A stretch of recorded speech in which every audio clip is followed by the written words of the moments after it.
Ito ang Bombo Radio Philippines. Fully digitalized. Numero 1 sa balita, komentaryo, drama at serbisyo publiko.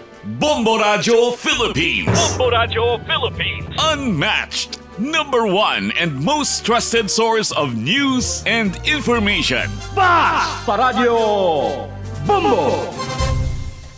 Oras sa Bombo Radio Iloilo, Philippine Standard Time, 55 minutos na nakaligad sa takna, siningala sa 11. Welcome sa pagpangalagad sa Bombo Anay sa Udtudri sa DYFM, Bombo Radio Iloilo, ang flagship stations on the number 1 most trusted radio network kinakantri ang Bombo Radio Philippines. Adlaw kita karon sang Sabado, Hulyo 26, tuiga 2025. Sa gihapon, inimulaga ni Mong Kurman, Bombo Chama Blanco Hover. Sa mga nagapahong nadalaguan karon nga mga balita. Panwa sang Leganes nagabaha sang Kasyasiyahan. Ini kasunod sa aton sining third weekly draw sa swerte sa palengke promo ng Bombo Radio kag Star FM. Sa aton sining mga kabombo walang umuwing huluhaan kung sa Tagalog pa sining mga pulong matapos nga magkinalipay kinasadya kag magbaton sa mga kasya prices sa mga pumuluyo nga nagpakigpahin sa third weekly draw palengke or third weekly palengke draw sa Bombo Radio kag Star FM sa swerte sa palengke 2025. Samtang kilalahon naman karon ang mga maswerte sining atag daog sa aton sining studio draw sa week 3. Sa pihak nga bahin masobra 49,000 ka mga individual sa probinsya apektado sang habagat kag nagsulod sining bagyo diri sa area sa Western Visayas sa probinsya sa Iloilo apisar nga habagat pa lang bat ang epekto sini madamo ang nahalitan lakip na ang sektor sa agrikultura kag may pila ka mga infrastruktura ang nahalitan diri subong man may mga ginpangbawian sa kabuhi. Sa iban pa nga mga talupang doon nga mga balita sa aton sining pagpangalagad 46,000 ka mga individual na kabaton sa prophylaxis kaso sa leptospirosis padayon nga ginabantayan.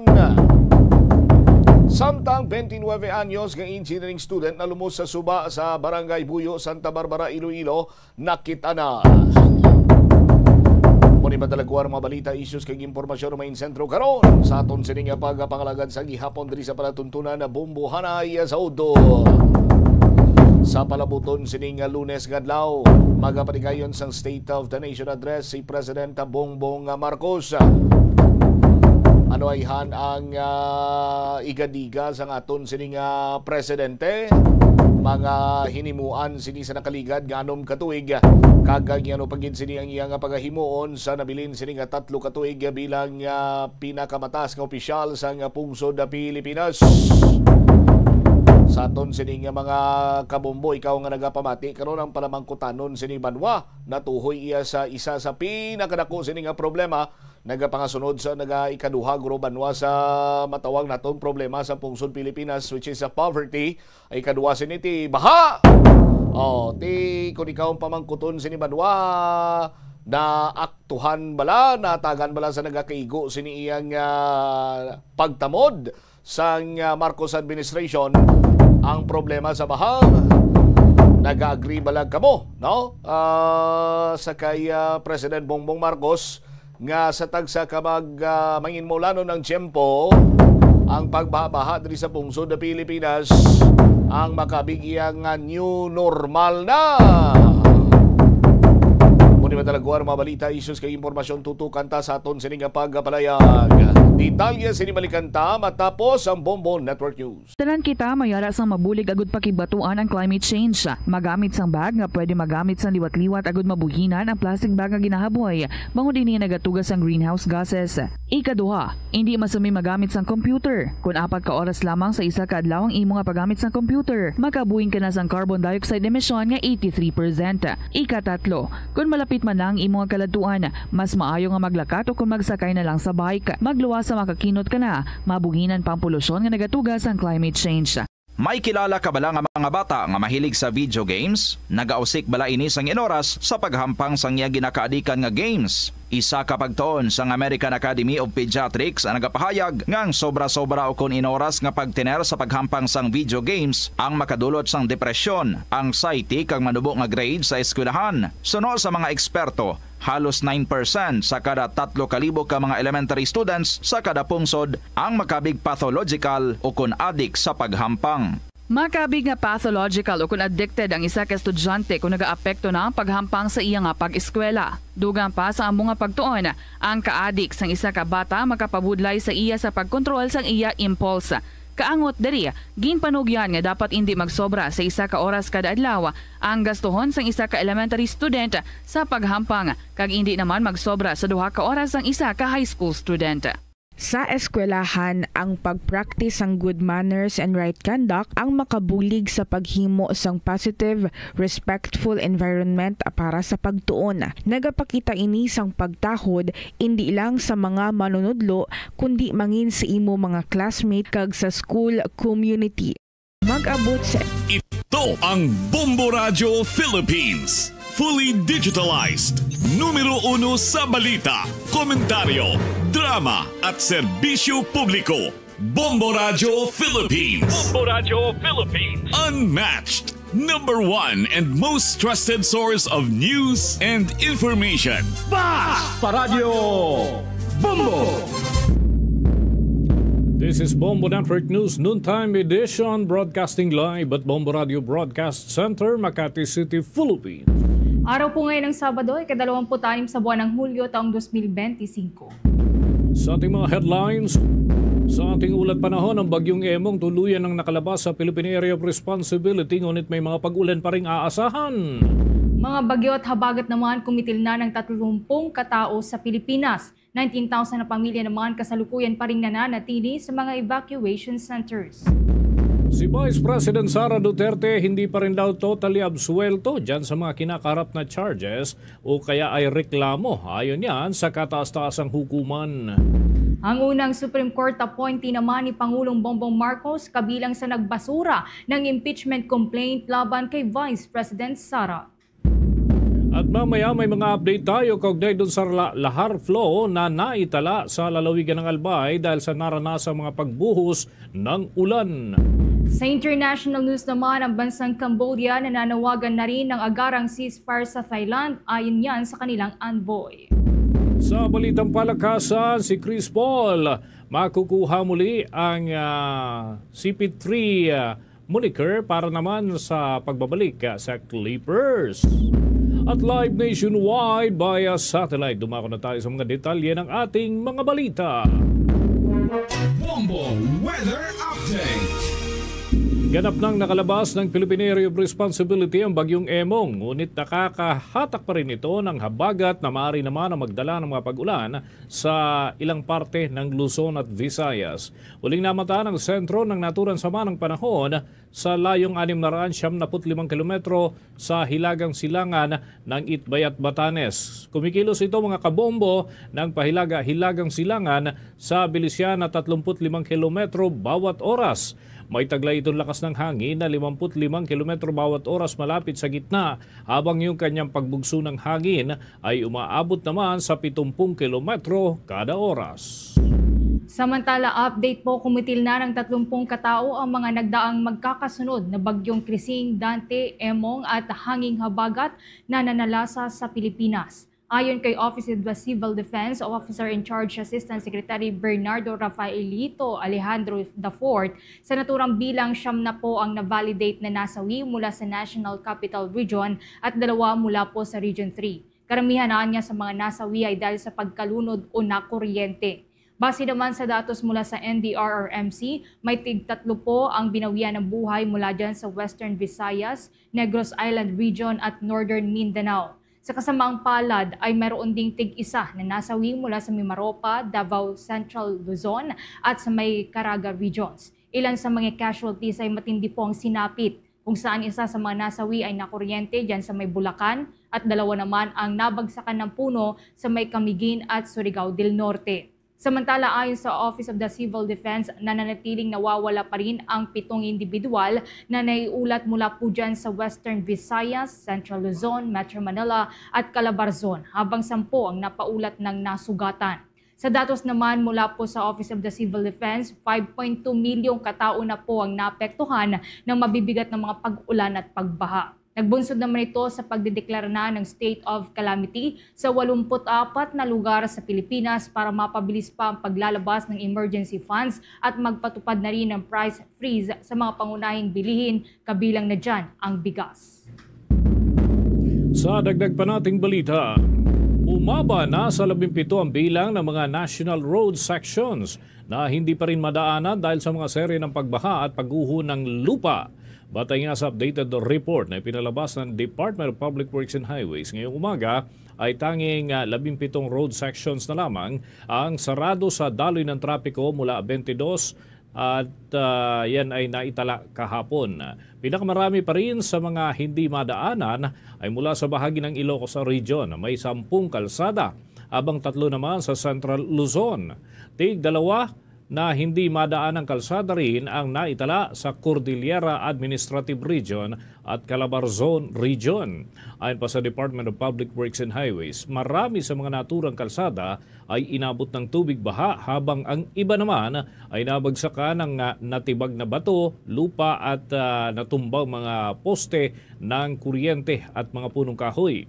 Umaabot na rin sa 31 mga national road section na may limitadong access kung saan ang Calabarzon Region ang nakapagtala ng pinakamarami. Ito ay nasa 16 ang bilang. Patuloy pa rin ang pagkaka-deploy ng mga heavy equipment ng Department of Public Works and Highways para yan sa clearing operations habang nagpapatuloy ang ginagawang assessment at validation sa mga pinsalang inabot ng mga kalsada at mga tulay. Samantala, kabilang po sa kauna-unahang maestrado ng Korte Suprema na itinalaga po ni Pangulong Ferdinand Marcos Jr. ni si Associate Justice Raul Villanueva sa 13 justices na bumuto ng pabor sa pagdedeklarang unconstitutional ang impeachment complaint laban kay Vice President Sara Duterte. Ang desisyon ng Korte Suprema ay nakabatay yan sa paglabag sa 1-year bar rule ng saligang batas na nagsasabing hindi maaaring magsampa ng impeachment laban sa parehong opisyal nang higit pa sa isang beses sa loob po yan ng isang taon. Si Justice Villanueva ay may mahigit 2 ng dekada na karanasan po sa hudikatura. Kabilang dyan ang pagiging court administrator niya bago italaga sa Supreme Court noong Hunyo ng taong kasalukuyan. Bilang bagong miyembro ng ANBANC, ipinakita ni Villanueva ang kanyang paninindigan sa prinsipyo ng due process at patas na pagdinig sa lahat ng yugto ng impeachment proceedings.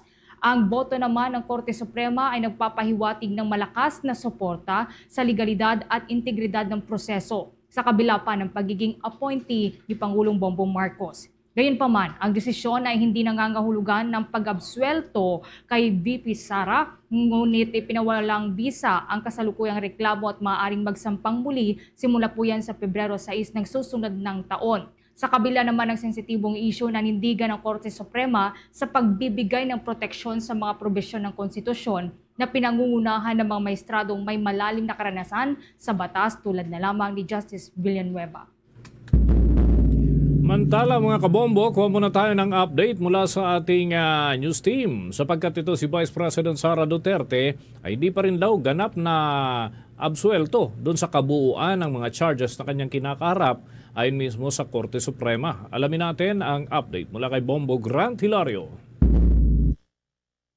Binigyan din ng kataas-taasang hukuman na hindi pa rin absuelto ang ikalawang Pangulo ng Bansa na si Vice President Sara Duterte mula sa kinakarap nitong mga reklamo. Ito'y kasunod ng ideklara ng Korte Suprema na unconstitutional ang isinampang Articles of Impeachment ng House of Representatives laban sa kanya.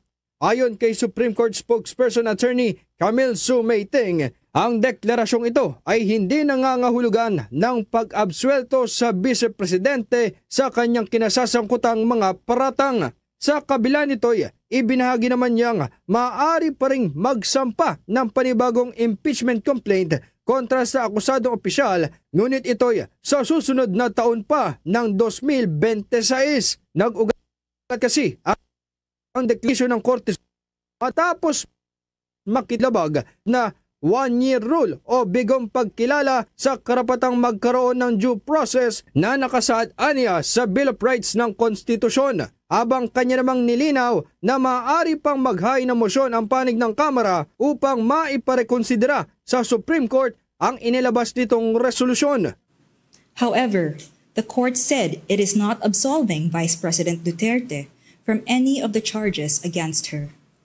But any subsequent impeachment complaint may only be filed starting February 6, 2026. The Supreme Court decision written by Senior Associate Justice Marvic MVF Leonen ruled that all legal issues involving impeachment proceedings are subject to judicial review. Considering the nature of the offices and the institutions that are subject to impeachment, its effect on the independence of constitutional departments and organs, and its nature as a constitutional process.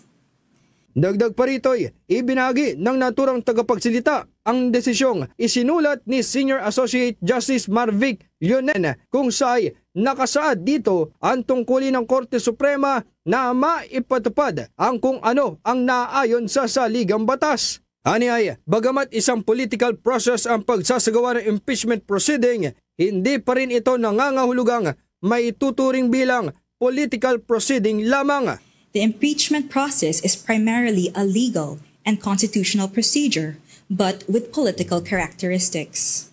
It may be sui generis, but it is not a purely political proceeding. This means that the Bill of Rights, especially the Due Process Clause and the right to speedy disposition of cases, applies to the entire impeachment process, it said. Although the court does not determine whether an impeachable officer may be removed or disqualified from political office, it emphasized that it has the duty to construe the process mandated in the Constitution.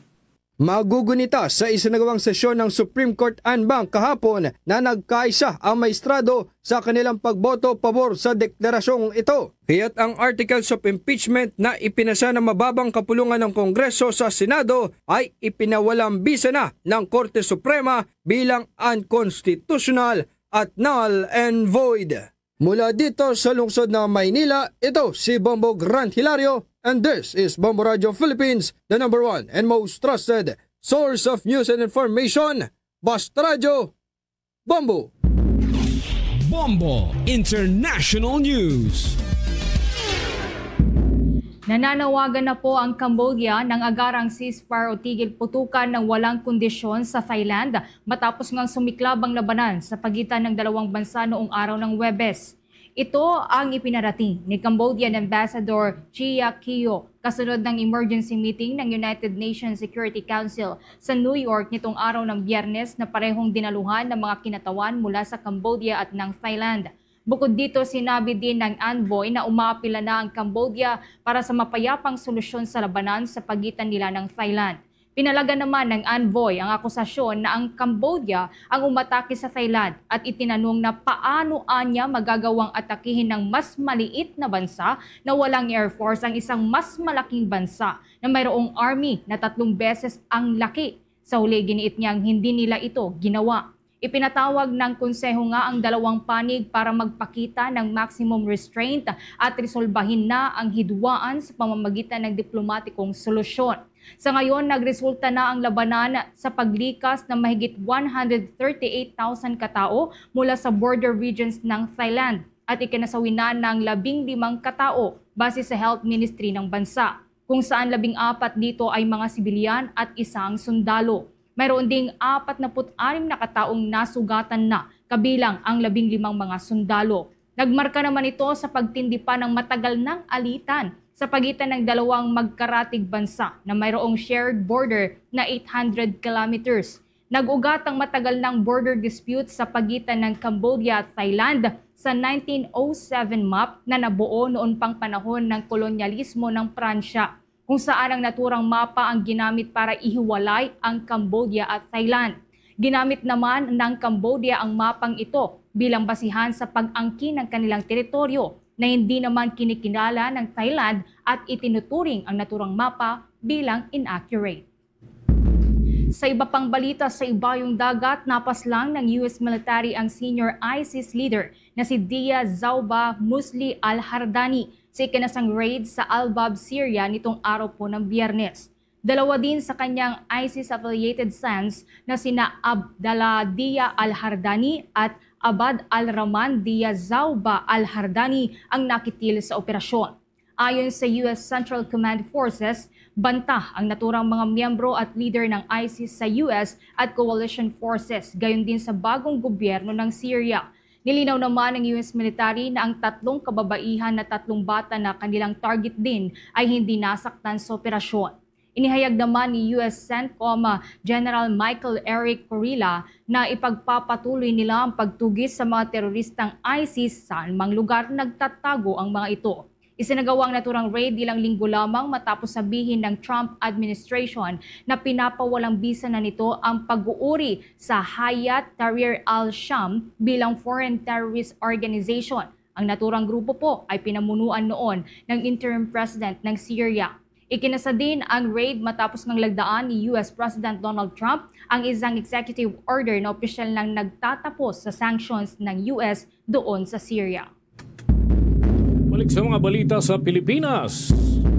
Mahigit 19,000 pamilya ang nananatili pa rin sa mga evacuation centers. Yan ay dito pa lamang sa Metro Manila matapos ang matinding mga pagbaha dulot ng habagat at sunod-sunod na bagyo kinabibilangan ng Krising, Dante at Emong. Ayon sa tala ng Department of Social Welfare and Development, nasa 19,153 families o kaya naman ay katumbas ng halos 70,000 na mga individual ang patuloy na pansamantalang nanunuluyan sa halos 300 na mga evacuation centers. Tiniyak naman ni Department of Social Welfare and Development Secretary Rex Gatchalian na may nakahandang dagdag na family food packs at iba pang mga ayuda para yan sa mga evacuees. Umaabot na sa 118,000 mahigit na mga family food packs ang naipamahagi na ng ahensya hanggang kahapon. Bagamat papalayo na ang bagyong Emong at ngayon ay nakalabas na ito ng Philippine Area of Responsibility at isa na lamang ho itong tropical depression, ay nananatili pa rin ang pag-obserba dito ng Department of Science and Technology. Nananatili kasing maulan ang ilan pang parte ng bansa dahil sa habagat na may raming idinulot na mga pagbaha at ganun din sa paglikas ng mga residente. Iba't ibang ahensya na ng gobyerno, kabilang ang Metropolitan Manila Development Authority at mga lokal na pamahalaan ang kasalukuyang nagsasagawa ng clearing operations at water level monitoring upang mapabilis ang rehabilitasyon ng mga apektadong lugar. Ang ika-4 na State of the Nation Address ni Pangulong Ferdinand Romualdez Marcos Jr. Once again, Bombo Radio Philippines brings you our special coverage of the State of the Nation Address. Direct from the House of Representatives, Batasan Complex, Quezon City. Abangan! Ano kaya ang ilalatag na mga solusyon ni Pangulong Bongbong Marcos sa mga problema at krisis na kinakaharap ng bansa? Ano ang kanyang mga panukalang batas na nais maisabatas ng Kongreso at mahalagang dapat agad na aksyonan? Yan at iba pang mahalagang kaganapan sa ika-4 na sona ni Pangulong Bongbong Marcos. Alas 3 ng hapon, Lunes, Hulyo 28, ihahatid sa inyo ng 32 fully digitalized Bombo Radio at Star FM stations nationwide. Bombo Radio Philippines. Bombo Radio Philippines. Unmatched, number 1, and the most trusted source of news and information. Paradyo Bombo! Tuloy-tuloy tayo sa mga balita. Asahan na ng mga motorista ang taas-baba sa presyo ng mga produktong petrolyo sa susunod din na linggo o huling linggo para sa buwan ng Hulyo. Ayon kasi sa Department of Energy, inaasahang magkakaroon ng rollback na nasa 10 sentimo sa kada litro ng gasolina. at habang ang kerosene at diesel naman ay maaaring tumaas ng humigit kumulang sa 30 sentimo at 50 sentimo naman kada litro. Sa inilabas na abiso, ipinaliwanag ni Energy Oil Industry Management Bureau Director Rodela Romero na malaking nakaapekto sa paggalaw sa presyo ng langis ang geopolitical tensions dyan sa ilang mga lugar at walang katiyakan na pulisiya ng Estados Unidos para sa kalakalan. Inaasahan naman na ang trading itong Biyernes ang magdidetermina ng pinal na paggalaw sa presyo ng mga produktong petrolyo na inaasahang iaanunsyo sa araw ng Lunes at ipapatupad pagdating na ng araw ng Martes, 29 ng Hulyo ng taong 2025.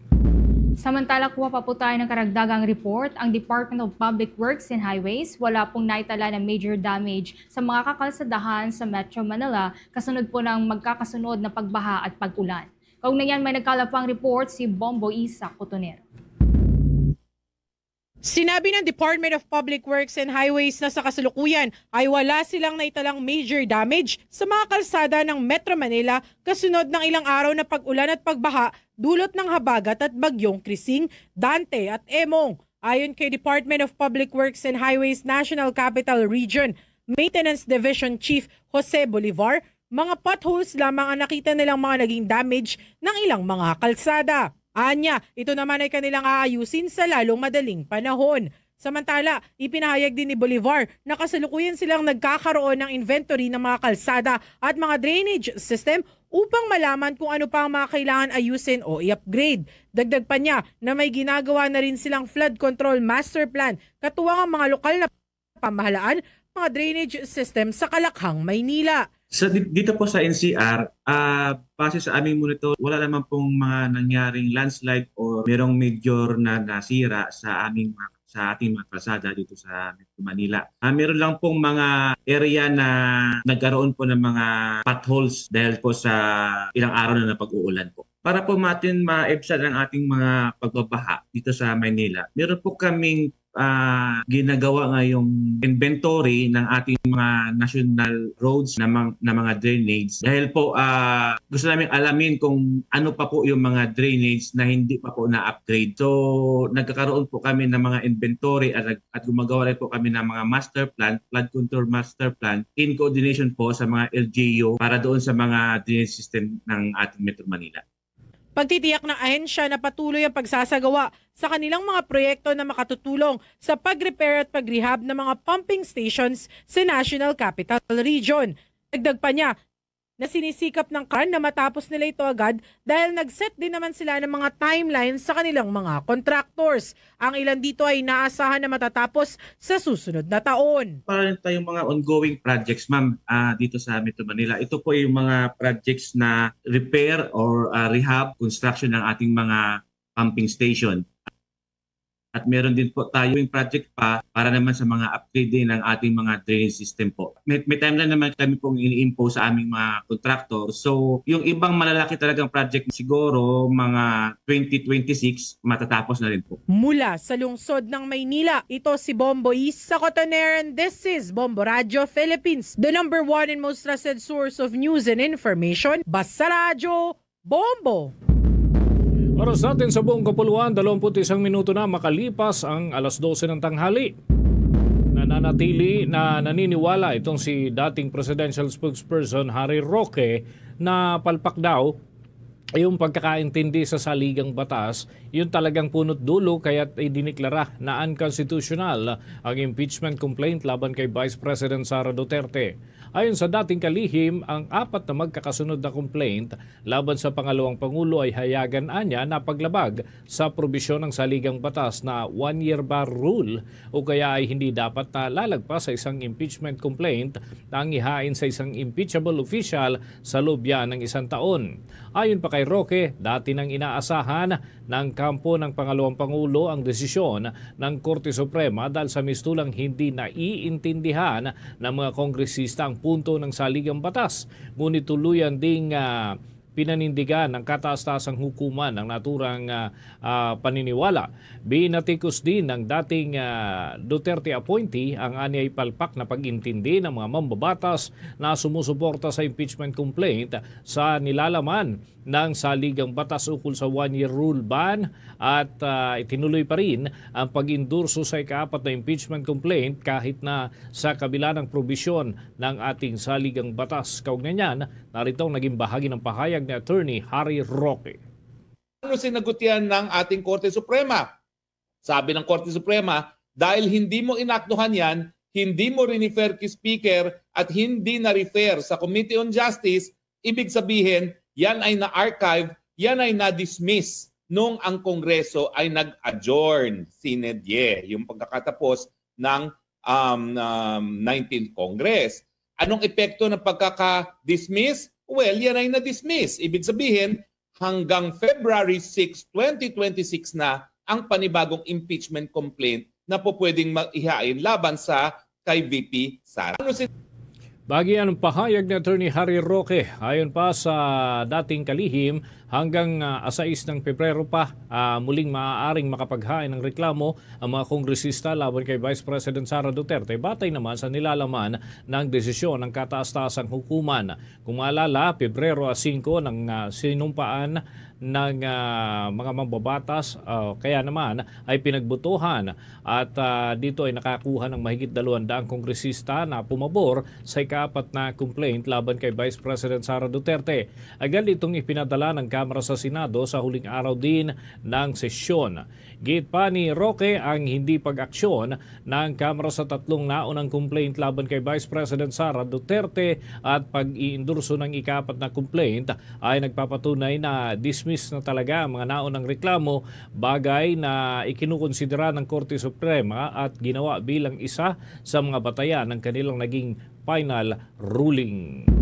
Samantala, pumalo na po sa kabuang 5,842,302 na katao ang natukoy na apektado sa magkakasunod po na bagyo at habagat na tumama sa ating bansa batay sa record mula sa Department of Social Welfare and Development.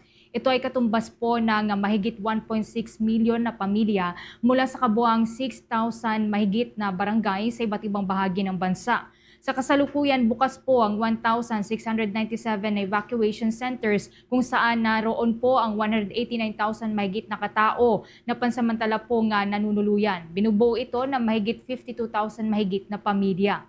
Nananatili ring nakikitira sa kanilang mga kaanak at kakilala ang mahigit 121,000 katao na katumbas na mahigit 32,400 na pamilya. Ayon sa DSWD, umaabot na sa mahigit 408 million pesos ang halaga ng tulong na naipamahagi sa mga apektadong residente sa pamamagitan ng mga food packs at mga non-food items.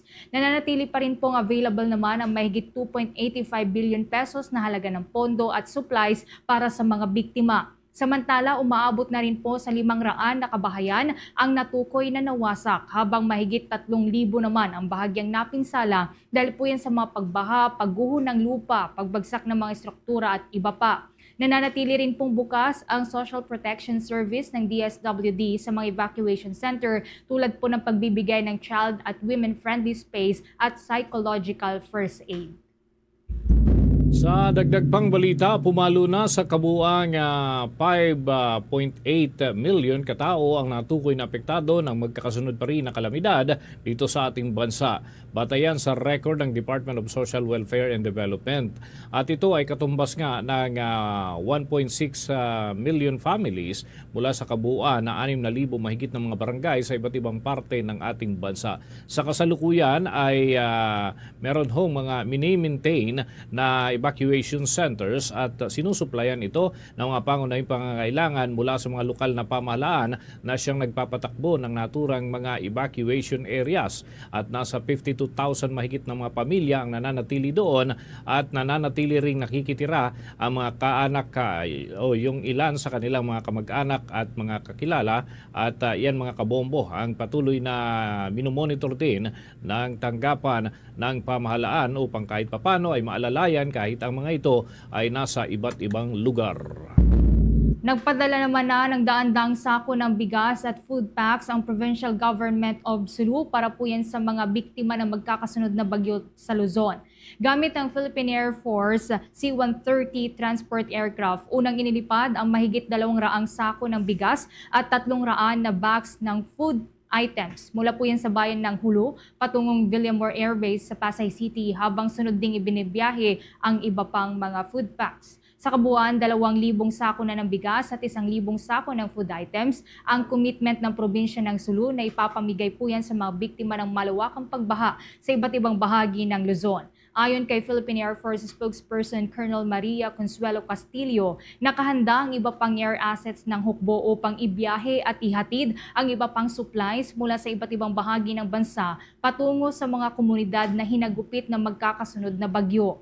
Naka-standby din na niya ang iba pang air assets para tunguhin ang mga komunidad na isolated o hindi pa maabot sa pamamagitan ng land transport dahil sa mga serye po ng pagbaha, landslide at rockslide. Samantala, ang libo-libong donasyon naman po ng probinsya ng Sulu ayon sa Philippine Air Force ay nagpapakita ng kanilang pakikiisa sa isa sa mga pinakamalalayong isla sa Mindanao sa mga komunidad sa Luzon na labis pong hinagupit ng mga kalamidad. Naghatid na yan sa atin sa oras na 29 na minuto na makalipas ang alas 12 ng tanghali. Inilabas na ng kataas-taasang hukuman ang naging resulta sa ginanap na Sharia Special Bar Examination 2025. Yan ay matapos ang ilang pagkakataon na nakansila dulot na rin ng masamang lagay ng panahon. Itinuloy na ng Korte Suprema ang pag-anunsyo ng naturang resulta sa pangunguna ni Associate Justice Antonio Co. Jr. Kanyang inihayag ang bilang ng mga nakapasang examinees, kung saan ay 154 ang nakapasa mula sa 629 na kumuha ng naturang pagsusulit mula Mayo sa kauna-unahang fully digitalized special examinations. Kaya't nagbunga ho ito ng 24.28% na passing percentage rate sa kabuuang bilang ng mga pumasa sa bagong Sharia Counselors examination. Kung ganyan, narito ang naging bahagi ng pahayag ni Associate Justice Antonio Co. Jr. Out of the 628 examinees who completed the 2-day Sharia Special Bar examinations, 154 successful examinees passed, or a passing percentage rate of 24.48%. Tinigyan ng maestrado ng Korte Suprema na si Associate Justice Antonio Co. Jr. Kasama naman sa kanya mga inanunsyo ay ang nakatakdang petsa ng oath-taking at roll signing ceremonies na siyang gaganapin sa buwan ng Agosto ng taong kasalukuyan. Mga kabombo at mga ka-Star Nation, bago tayo umusad sa iba pang mga malalaking balita ngayong araw ho na ito ng Sabado, ay kapiling natin sa ating linya ng komunikasyon ang isa ho sa mga nagsulong ng reklamo laban kay Vice President Sara Duterte at dati rin hong miyembro ng mababang kapulungan ng Kongreso, si former Representative Gary Alejano. Magandang araw po, ang aming pagbati mula sa Bombo Radio Philippines, si Bombo Dennis Hamito po ito. And together with me, si Bombo Everly Rico. Ang nais po naming malaman na ay yung reaksyon muna ninyo doon sa naging desisyon ng Korte Suprema na nagdideklara bilang unconstitutional yung Articles of Impeachment laban doon sa naging reklamo kay Vice President Sara Duterte. Please go ahead. Unang-una, magandang umaga po sa inyong lahat, sa inyong mga tagapakinig, magandang umaga. Of course, itong bagong naulat na desisyon ng Supreme Court sa pag-declare ng impeachment complaint against Sara Duterte as unconstitutional, medyo nakakadismaya, no? Pero sabihin na ho natin na hindi ho ito biglaan dahil may naririnig na kaming information days before this na meron ng naluto na desisyon ng Supreme Court at medyo nakakagulat, no? Kasi merong mga issues surrounding sa paglabas ng desisyon, no? Nung una pa lamang ng pinapasagot ang House of Representatives, medyo sa tingin namin panghihimasok na yun ng isang co-equal branch of government exclusive power ng House of Representatives, that is to initiate the complaint, no? So pag tinatanong mo na ang proseso niya, ay pumapasok ka na sa bako niya. Hindi naman to issue ng question of law, kundi yung procedure. So diyan, una, medyo nagtaka tayo diyan. Tapos pangalawa, itong petition ng kampo ni Vice President Sara, I understand nitong February pa ng itong taon final yan, no? So, ibig sabihin, kung talagang inaktuhan kagad dito ng Supreme Court, dapat nag-issue muna siya ng TRO doon sa proseso, hindi pa makarating sa sa Senado o hindi pa nakapag-convene ang impeachment court sa Senado. Dapat nag-issue siya. Ibig sabihin, tinake up niya kagad ang issue. Ang nakapagtataka na parang finish break, no, ng ngayon na kung saan itong June ay na tayo na yung impeachment court, ay bigla silang desisyon. At kasasubmit pa lamang ng House of Representatives ang kanilang sagot doon sa mga tanong ng Supreme Court, parang the same day, ay biglaan ang nilabas ang desisyon at 100 page pa yan, 100 pages na decision. So ibig sabihin, hindi basta-basta ginagawang decision yan, mahaba yan. So naluto na, tapos na, no? At alam naman ho natin na ating mga tagapakinig, ilang araw na, linggo na tayong binabayo ng masamang panahon ng bagyo, lalo na dyan sa Metro Manila. In fact, nag-declare pa nga kahapon na walang pasok. No? Bakit biglang naglabas sila ng desisyon na gano'n? So, for me, medyo suspicious, no, ang ganong desisyon. Okay, ito lamang yung concern ko, no? Siguro ito ay a little follow-up na lang doon sa nabanggit po ninyo na separation of powers. May mga legal luminaries kasi na pwede lamang kung may pahayag ho sila na pwede lamang ituloy ng Senado na dinggin pa rin yung impeachment complaint bilang impeachment court kung gusto nila. Pero sigurado raw na magkakaroon talaga ng constitutional crisis kung ito ay ipipilit. Ano ho ang take ninyo dito? Well, yun nga. Unang-una, sinasabi nga natin na supreme, yun na yung kataas-taasang hukuman. Sino ngayon ang mag-check sa Supreme Court? Dahil sila na yung sukdulan ng legal sa Pilipinas. No? Itong kanyang co-equal branch of government dahil they are the powers in government are shared with the three major branches of government in our country. So ibig sabihin, hindi siya mas mataas sa legislative department. So kaya niya talagang i-challenge yung ginawa ng Supreme Court dahil hindi o sila infallible. Meron din silang kakulangan and maraming mga proofs before na yung mga desisyon ng Supreme Court ay binabaligtad-baligtad. Ibig sabihin, may history na rin na talagang tao rin naman ng mga ito no, may kakulangan. At tandaan ho natin, hindi naman nandoon sila at hindi natin alam. Marami ho tayo yung information na bago pa man itong lumabas, marami ng mga maneuverings, no, kahit sa Supreme Court. At medyo masama pang tingnan kasi nga 12 sa kanila ay inappoint ni President Duterte at yun nga ang lumabas. Imagine mo ito ang sinabi na lalabas ng desisyon declaring the impeachment unconstitutional at ang magiging punente ay si Justice Leonen. Wala pa nga hong lumalabas. Ibig sabihin, nag-leak na yan at saan manggaling yung leak na yan? Doon mismo sa kanila, sa loob ng Supreme Court, siguro sa mga dismayado sa nagiging desisyon na yan o kaparaanan. So may mga ganong issue So that means, kung ikaw ang co-equal, ay huwag mong hayaan kung tingin mo may panghihimasok at mali. So kailangan, I don't know kung paano tayuan ng Legislative Department ng itong decision ng Supreme Court. Alright. Kung balikan ko lamang ito pong naging paliwanag ng Korte Suprema sa kanilang naging ruling o desisyon sa impeachment na complaint laban kay Vice President Sara. Yung hindi daw po pag-aksyon ng Kamara doon sa naunang 3 impeachment complaint, nangangahulugan daw po na pagbasura na po ito ng mga reklamo. So hindi na po dapat nasundan pa ng panibagong impeachment complaint. Sa palagay niyo po ba, nagkaroon po ng pagkukulang sa panig po ng Kamara?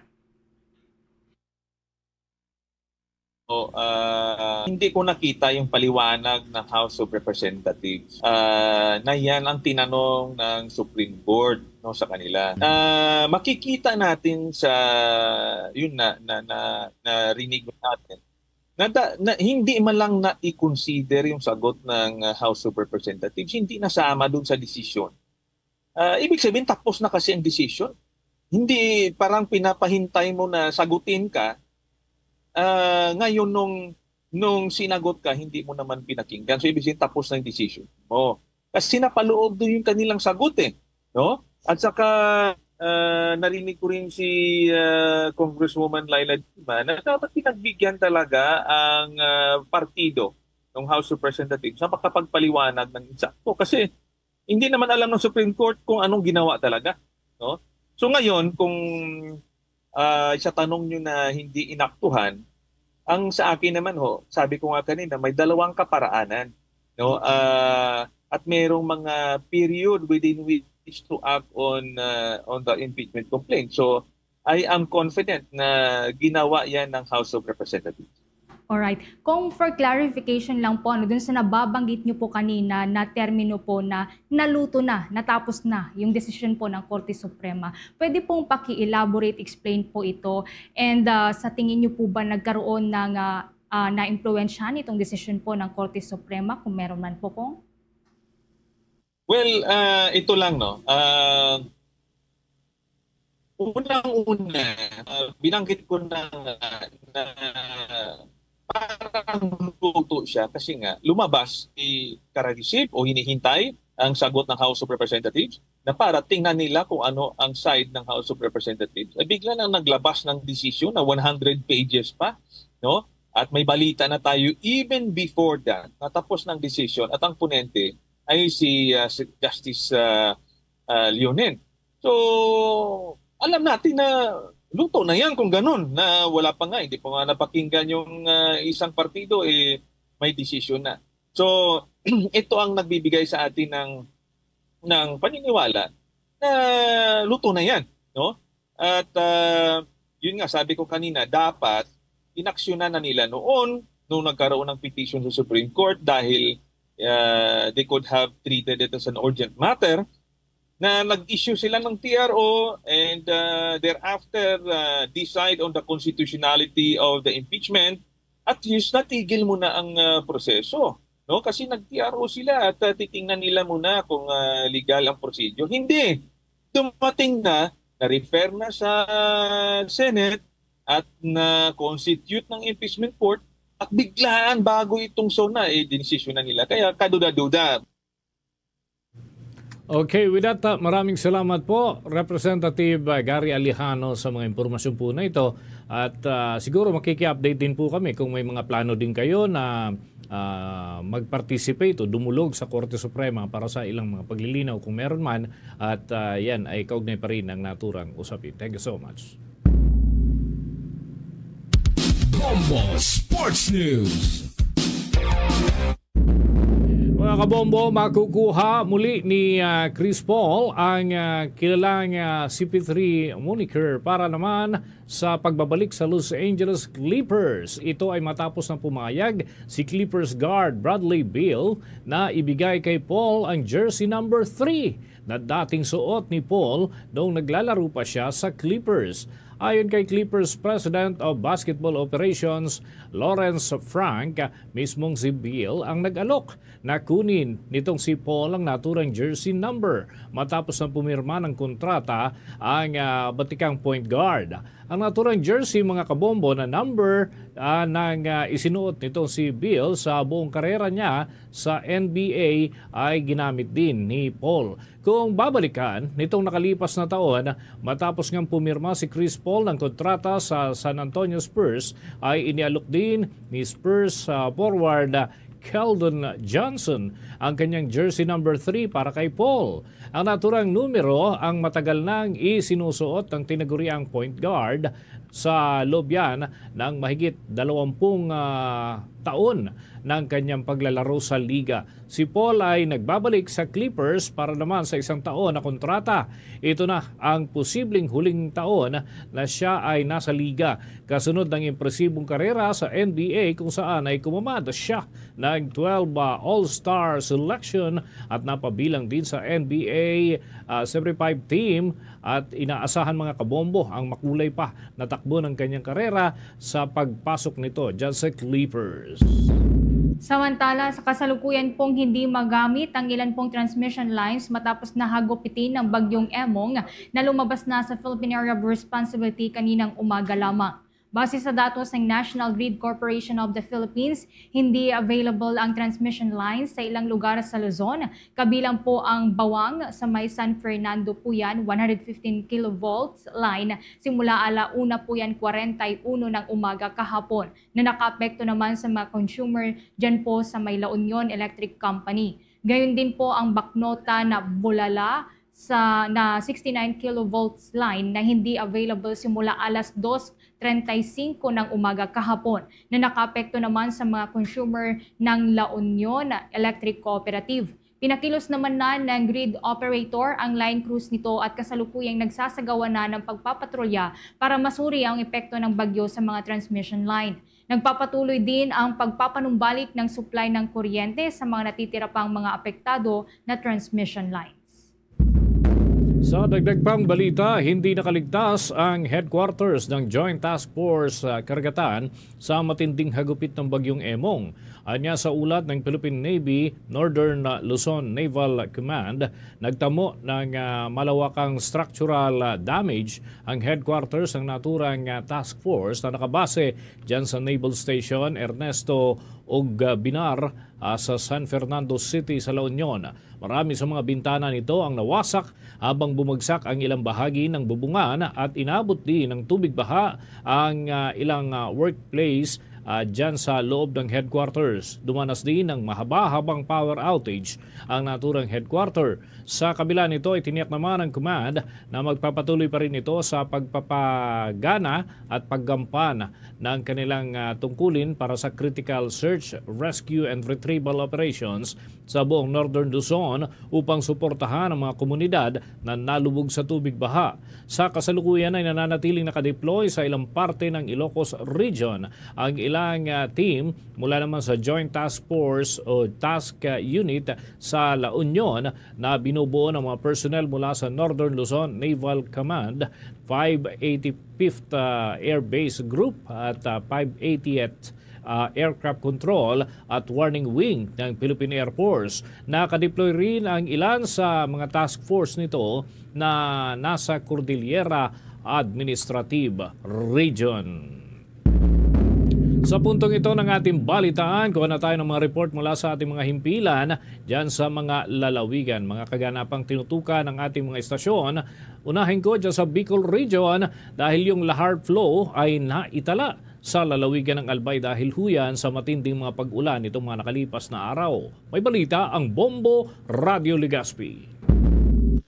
Inihayag ng Philippine Institute of Volcanology Small G na may naitalang lahar flow partikular na sa Masarawaga River sa barangay Masarawag, Ginubatan, Albay. Ito ay matapos ang naranasang mga pag-ulan na dala ng habagat sa lalawigan. Ayon kay PVOC sa Volcano Monitoring and Eruption Prediction Division Chief Martin Bornas sa panayam ng Bombo Radio Legazpi na hindi may iwasan ng banta ng pagdaloy ng lahar sa nasabing bulkan dahil nakaipon ang maraming pyroclastic deposits sa slope nito kasama na ang mga matagal ng deposito ng uson o pyroclastic density current na maaring dumaloy lalo na kung masama ang panahon. Dagdag pa ng opisyal, patuloy rin nilang binabantayan ang mga rock falls gayon din ang mga magiging resulta ng mga naitalang paumaga ng bulkan. Binigyan din ni Bornas na ang naitalang lahar flow ay hindi kasing sama kumpara noong mga nakaraang taon. Baliban dito, sinabi rin ng opisyal na ang malalakas na pagulan ay maaaring makapag-trigger ng lahar flow sa lahar channel sa lalawigan. Samantala, pinaalalanan din ng opisyal ang publiko na iwasang pumasok sa 6-kilometer radius permanent danger zone dahil nananatili aniya sa alert level 1 ang bulkang Mayon at may posibilidad pa rin to na magkaroon ng phreatic eruption na anumang oras. Gayon din ang pagiging mapagmasid sa mga ilog na maaring daanan ng mga lahar upang makapaganda sa kung anuman ang magiging sitwasyon sa kanilang lugar. Medyo tumila na po ang pag-ulan. May report po tayo na may umapaw po dito sa may Masarawag River na mga lahars. Umapaw po yan dun sa main road, papasok po Masarawag mula po sa highway. Sa ating po mga kababayan dito sa Albay, nakataas na po ang alert level 1 sa ating bulkan. Meron pa rin pong panganib na mga biglang pagputok, phreatic eruptions na maaari pong mangyari kahit wala po itong paunang babala. At of course, dahil po masungit ang panahon, nandyan po ang panganib ng paglahar sa ating pong mga kailugan. So mangyari lamang po na iwasan po natin ang permanent danger zone. Mula rito sa impilan ng Bombo Radyo Legazpi, ito si Bombo Eugene Rochan and this is Bombo Radyo Philippines, the #1 most trusted source of news and information. Basta Radyo, Bombo! May mga bitak naman na tukoy dyan sa may seawall ng Romblon. Binabantayan ho ito ng Municipal Disaster Risk Reduction and Management Office 24/7 yung kanilang operasyon para naman sa mga apektado ng masamang lagay ng panahon. Kumustahin natin yan sa nakalap na ulat ng Star FM Bacolod. Nagpapatuloy pa rin ang monitoring ng San Andres Romblon Municipal Disaster Risk Reduction and Management Office sa gitna ng epekto ng enhanced southwest monsoon sa lugar. Nagpatupad rin sila ng 24/7 operasyon upang matugunan ang pangangailangan ng mga mamamayan at maging handa sa mga posibleng aksidenteng mangyari dahil sa habagat. Samantala, patuloy rin nilang binabantayan ang mga kabahayan malapit sa seawall dahil may bitak na umano ito at delikado tuwing high tide kung saan may 3 kabahayan na ang hindi matirhan. Nailikas naman ang 13 pamilya o nasa 45 mga individual na nasa evacuation centers na at nabigyan na rin ng mga paunang pangangailangan at food packs. Sa naging eksklusibong panayam ng Star FM Bacolod kay Municipal Disaster Risk Reduction and Management Officer Mr. Melvic Galicia, ibinahagi nito na sa ngayon ay naka-full alert ang mga taga-MDRRMO at nangako silang bukas ang kanilang tanggapan anumang oras o araw para sa mga mamamayang kailangan ang agarang tulong. Kami po ma'am ay ang aming opisina po nakahanda pong tumugon sa anumang oras, anumang araw, anuman gabi o araw man ma'am ay handa po kami na mag-responde kung ano man po ang mga kailangan ng ating mamamayan. Mula rito sa Star FM Bacolod, ito si Star DJ Jessie. And this is Bombo Radio Philippines, the #1 and most trusted source of news and information. Basta Radyo, Bombo! Samantala si Vice President Sara Duterte hindi pa daw absuelto sa impeachment case matapos ang unconstitutional ruling ng Korte Suprema. Ayon po yan sa isang constitutional lawyer. Kaugnay niyan, may report ang Bombo Radio Dagupan. Tinawag na malaking dagok ang naging desisyon ng Korte Suprema para sa mga nagsusulong ng impeachment laban kay Vice President Sara Duterte. Ayon kay Attorney Joseph Emmanuel Serra, constitutional lawyer, ikinagulat ng marami ang desisyon ng Korte Suprema na ihinto ang proseso ng impeachment sa Kamara sa kabila ng 1 hanggang 3 inihaing impeachment complaints na umano'y sinuportahan ng ilang miyembro ng Kongreso. Nilagay na lamang umano ang lahat ng impeachment complaints sa iisang verified complaint, bagay na ayon kay Serra ay hindi tugma sa hinihingi ng saligang batas. Bukod dito, kinwestiyon din ni Serra ang naging proseso na tilay na violate ang due process dahil hindi nabigyan ng sapat na panahon ang mga miyembro ng Kamara upang suriin ang complaint. Dahil dito, sinabi ni Serra na maaaring ituloy muli ang impeachment proceedings sa susunod na taon kapag natapos na ang itinakdang 1 taon na limitasyon sa ilalim ng saligang batas. Iginagalang naman na aniya ng Malacanang ang desisyon ng hukuman at inihayag na ang hakbang na ito ay bilang pagsunod sa primacy of the law and the Constitution. Ayon kay Serra, kahit pa kasi may mungkahi na baguhin o amyenda ang konstitusyon upang linawin ang proseso sa impeachment, malabo rin itong mangyari dahil nasa midterm na tayo ng administrasyon. Sa kabila ng desisyong ito, may mga nagsasabing malakas pa rin ang pangalan ng Duterte sa politika.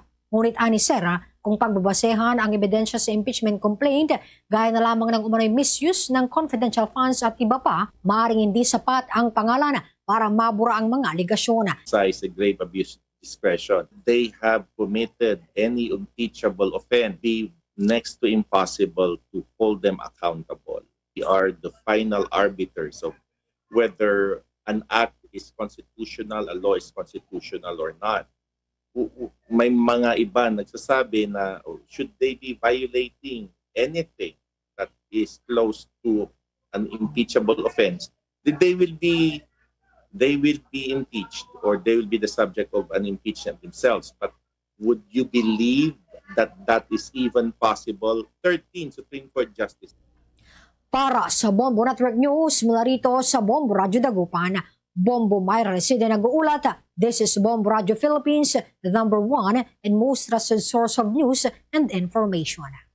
Basta Radio, Bombo! Samantala, itong si mamamayang liberal Representative de Lima, dismayado dun sa ruling ng kataas-taasang hukuman sa pagbasura sa impeachment complaint laban kay Vice President Sara Duterte at ilang mga plano ay binabalangkas na umano ng kampo nito. May ulat ang Bombo Radio, Cagayan de Oro. Labis ang pagkadismaya ni mamamayang Liberal Party List Representative Lilia de Lima sa desisyon ng Korte Suprema na mabasura ang impeachment case laban kay Vice President Sara Duterte. Naniniwala si De Lima na mahalaga ang interes ng bayan at dapat sanay nabigyan ng pagkakataon ang mga mababatas na ipagtanggol ang konstitusyon laban sa mga kasong kinaharap ng Vice Presidente. Sa eksklusibong interview ng Bombo Radio Cagayan de Oro, binigyang diin ni De Lima ang kahalagahan ng pagdinig upang maliwanagan ang publiko sa mga isyong pabansa, lalo't siya ay kabilang sa napiling House Prosecutor na inasahang maglalantad sa isyu ng VP Duterte matapos ang mahigit 5 taon sa kulungan kaugnay ng kasong illegal na druga noong administrasyong Duterte. Muling naging aktibo si De Lima sa politika sa ilalim ng pamunuan ni Pangulong Ferdinand Marcos Jr. Ito ang dahilan na inaasahan ng ilan na magbabalik siya upang itulak ang pananagutan hindi lang kay VP Sara kundi pati sa dating Pangulong Rodrigo Duterte. Ang pakiusap ko po sa ating mga kababayan ay kailangan ho natin mag-observe, kailangan ho natin maging vigilant lagi sa mga pangyayari. Kailangan ho natin sundin ang mga pangyayari at kailangan natin ihayag ang ating boses.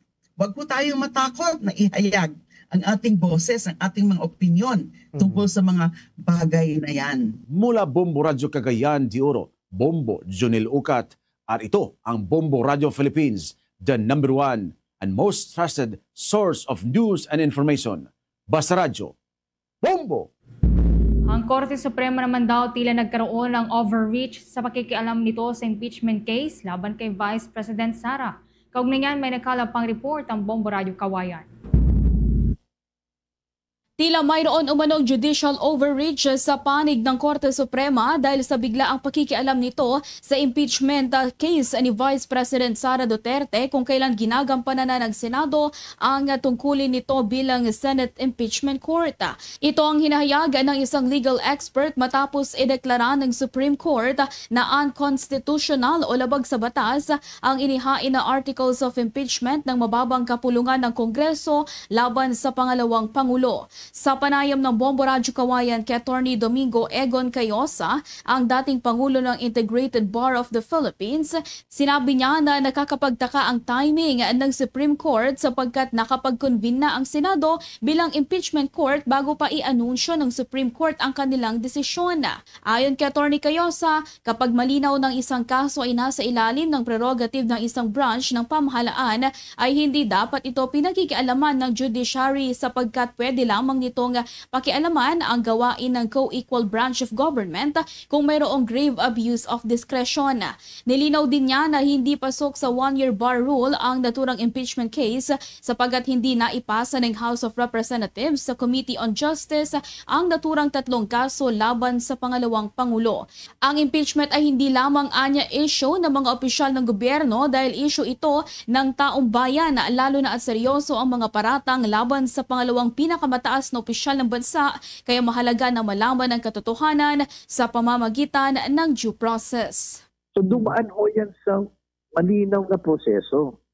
Ngayon yung Supreme Court, yung magtuturuan siya, dapat ganito ang ginawa nito. Pati sa Senado, yung tinuturuan kung anong gagawin, detalye ng kanilang paghuhusga. Mukha akong beyond the power of the Supreme Court na yan. At saka mahirap po, hindi malinaw at hindi natin nakikita yung grave abuse of discretion para may basehan ng Supreme Court na pakikialaman yung ginagawa ng co-equal branch of government. At iyan ang ulat mula rito sa Bombo Radyo Kawayan. Para sa Bombo Network News, ako si Bombo Jamaica Barbas. And this is Bombo Radyo Philippines, the #1 and most trusted source of news and information. Basta Radyo, Bombo. Mga kabombo at mga ka-Star Nation, manatiling updated sa mga balita at impormasyon sa pamamagitan ng ating 32 fully digitalized stations ng Bombo Radio Philippines. Maaari po itong masubaybayan sa pamamagitan ng Bombo Mobile App, YouTube, TikTok at maging sa Facebook Live. At sa ating Facebook Live programs, masusubaybayan ang mga programa kung saan available ang AM programs ng Bombo Radio Philippines, pati na ang mga Star FM stations. Diyan sa bahagi po ng Iloilo, masusubaybayan ang mga programa ng Bombo Radio Iloilo at Star FM Iloilo. Habang sa area naman ng Negros Island, nariyan ang Bombo Radio Bacolod and Star FM Bacolod. Sa Central Visayas, Bombo Radio Cebu at Star FM Cebu. Habang sa lalawigan ng Capiz, nariyan naman ang Bombo Radio Rojas at Star FM Rojas. Doon sa parte ng Aklan, Bombo Radio Calibo. At sa Eastern Visayas, nariyan naman ang Bombo Radio Tacloban. Mga kabomba ka-Star Nation, bago tayo magtapos, samahan niyo po kaming manalangin ng Orasyong Pirata for deliverance from calamities. Almighty Father, we raise our hearts to you in gratitude for the wonders of creation of which we are part, for your providence in sustaining us in our needs, and for your wisdom that guides the course of the universe. We acknowledge our sins against you and the rest of creation, nature. We have confused your command to subdue the earth. The environment is made to suffer our wrongdoing, and now we reap the harvest of our abuse and indifference. Global warming is upon us. Typhoons, floods, volcanic eruption, and other natural calamities occur in increasing number and intensity. We turn to you, our loving Father, and beg forgiveness for our sins. We ask that we, our loved ones, and our hard-earned possessions be spared from the threat of calamities, natural and man-made. We beseech you to inspire us all to grow into responsible stewards of your creation and generous neighbors to those in need. Amen.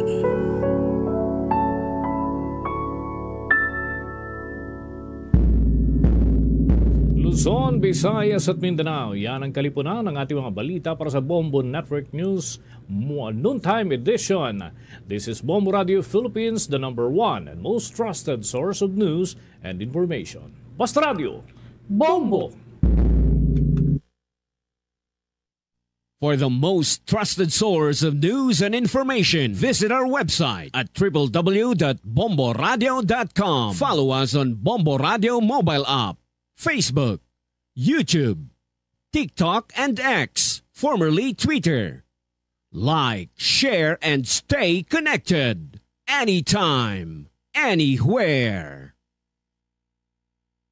Balik diri sa pagpangalagad sa bombo anay sa unto sa gihapon ko primo Bombo Chama Blanco Hovera.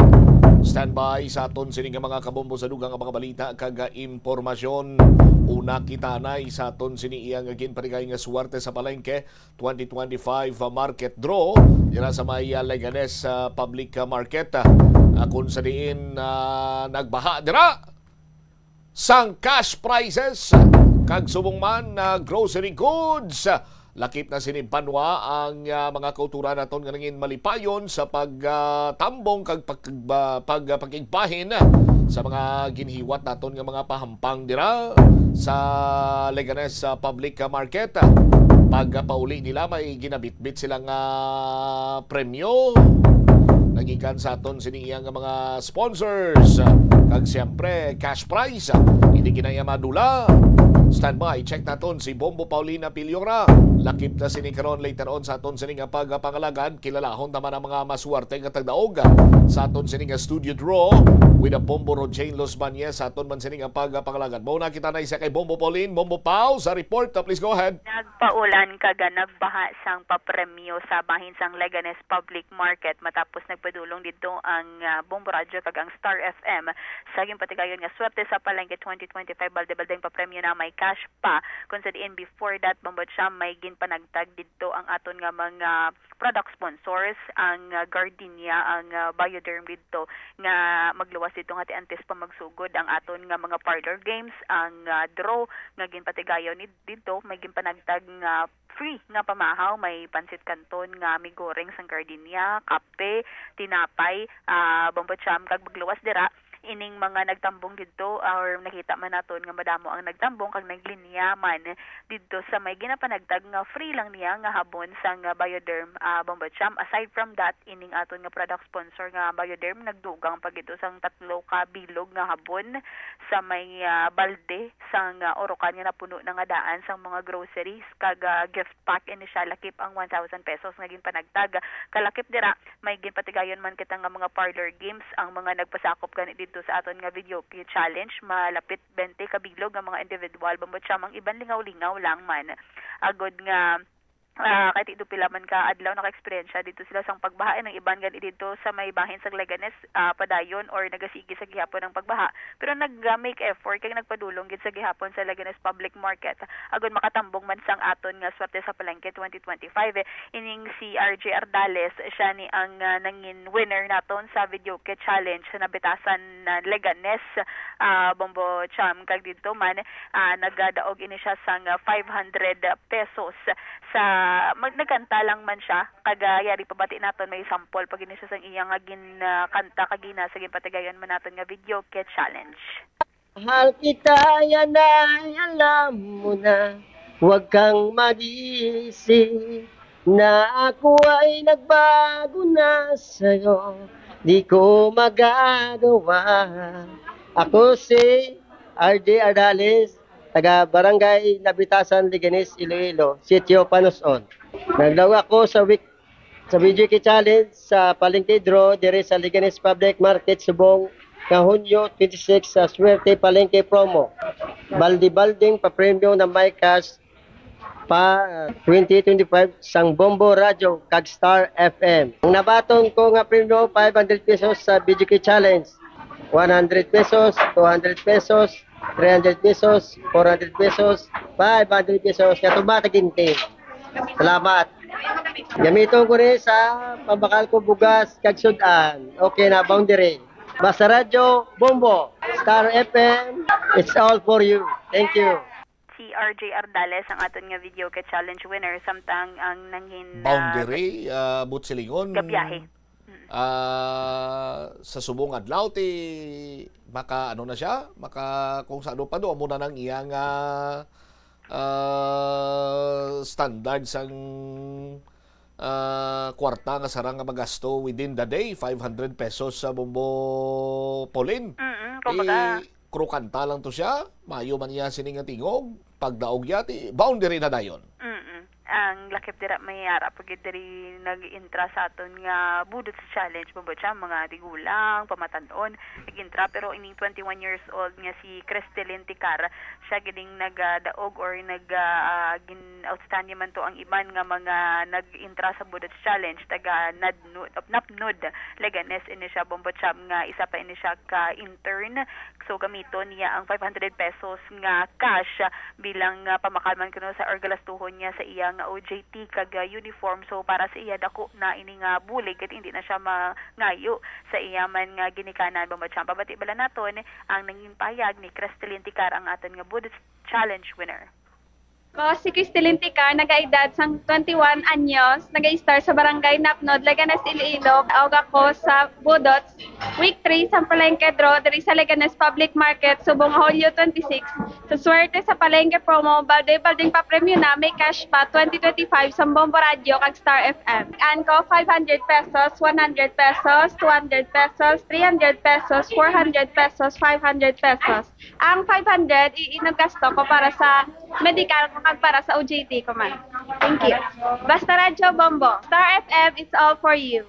Si Cristelyn Ticar ang aton nga Budots Dance Challenge winner sang Napnod Leganes Bombacham. So magluwas dira, isa ni siya ka estudyante and magluwas dira may ara man nga nagdaog kita maswerte nga nagdaog sang 1,000 pesos kag balde 500 pesos worth nga gift pack pinasulod ini sa balde nga Orocan samo ini siya may taga probinsya naglain man nga katupad nga probinsya sang Leganes may ara man taga syudad sang Iloilo Bombacham. Una diri si San Dioric 59 anyos sang San Vicente Leganes nagamit sang R-Florete coupon bilang proof of purchase. Si Rolando Sonyi, 64 anyos ang edad sang Calandone Street, Haro, Iloilo City, nagamit sang San Miguel Pale Pilsen bilang proof of purchase. Ari si Yolanda Piad, nadumdumanin naton bumatsyam, ligad or nagliligad pa nga mga draw naton sa may banwa sang Leganes, nagaupod gid ini siya. 70 years old na timingan nakadaog siya kay sige-sige man ang paghulog niya sa mga entries. Basta sige-sige hulog mo entries kag damo entries mo dako man imo sa ilang tsansa nga magdaog Bombo Pauline. Exactly bombacham kag kung para gid sa imo ihatag pero mas namin kung damo nga entries ang imo ginahulog kay more chances of winning bombacham taga ang isa pa gid marami isa dra kay paglawag sa ngalan mo ang premyo ara dayon.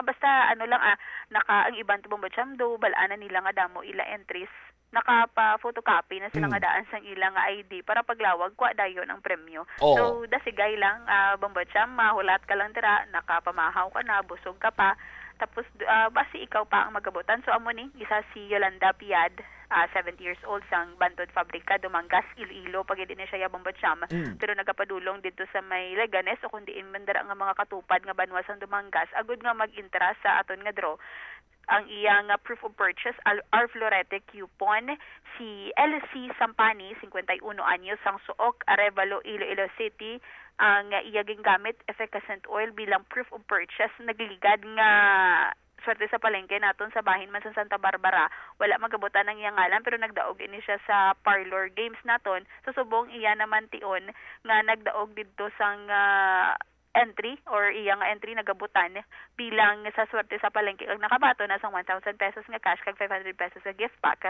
kag nagasunod diri si Connie Ann Saison 29 years old ligad nga si Mana ang iloy ni Bombacham ang nagdaog subong siya naman ang nagdaog sining aton nga papremyo tagatan sa Timawa Iloilo City proper nagamit sang R-Florete coupon bilang proof of purchase. Si Rowena Sucaldito, 39 anyos, ang Cubay Haro, Iloilo City, nagamit sang R-Florete coupon bilang proof of purchase. Si Regina Launio, 58, sang Quintin Salas, Poblacion, Leganes, Iloilo, kaga nagamit sang Bioderm bilang proof of purchase. Si Susan Guaria, 65 anyos, sang Calaboa, Leganes, Iloilo, kag nagamit sang San Miguel Pale Pilsen bilang proof of purchase. Kag si Merlinda Regulacion, 60 years old, sang Takas, Haro, Iloilo City, nagamit sang R-Florete coupon bilang proof of purchase. Kag ang nagkumpleto sa pulo naton ka winners amo si Marino Swating, 64 anyos, sang Kagamutan Norte, Leganes, Iloilo, kag nagamit sang Birch Tree bilang proof of purchase. Natigayon diri naton nga makuhaan sang pagpasalamat kag sang iyaman diri gimpabutsa sa gapag o nga pagpasalamat Bombocham sa nadaugan niya man 1,000 pesos nga cash kag 500 pesos nga gift pack si Rolando Sunyi nga sa pilayan ako no kahulog kag kapila naman na nagdaog sa nagliligad naton nga mga promo so subong nagdaog naman ini siya liwat kag pahig diri niya ibakal niya liwat sang entries or proof of purchase diri para mahimo niya nga entry Bombocham kag madaog pagid liwat sa aton masunod pagid nga mga promo kag magpasakop sa Grand Draw Bombocham pabati bala naton ang aton nang interview kay Rolando Sunyi winner sang Swerte sa Palengke week 3. Swerte gid ako nga isa ako sa mga napilihan nga winner sa Palengke Draw sa Swerte sa Palengke from Baldi-Baldi pa premium na may cash pa 2025 sang Bombo Radio kag Star FM. Nagdaog ako sa week 3 sang Palengke Draw diri sa Liganas Public Market subong Hulyo 26. Ako si Rolando Sunyi, nagaedad sang 64 anyos, kag residente sang Haro, Iloilo City. Ang akon ginamit nga proof of purchase amo ang San Miguel Pale Pearson. Ang nabaton ko nga premium amo ang 1,000 pesos nga cash kag 500 pesos nga balor sang gift pack. Ari ang isipin ko nga ako di cash. 100 pesos, 200 pesos, 300 pesos, 400 pesos, 500 pesos, 600 pesos, 700 pesos, 800 pesos, 900 pesos, 1,000 pesos. Gamitin ko ang kwarta nga ako nadagaan sa additional proof of purchase para madamo pa ang ako entry. Nagapasalamat ako sa Bombo Radio Philippines kag sa promo sponsors. Ginaagda ko man ang iban nga magpasakop man sa promo sang Bombo Radio kag nga agod nga kamo ang may tsansa man nga magdawag sa angay ko. The number one and the most trusted source of news and information, Basta Radio Bombo. Star FM is all for you.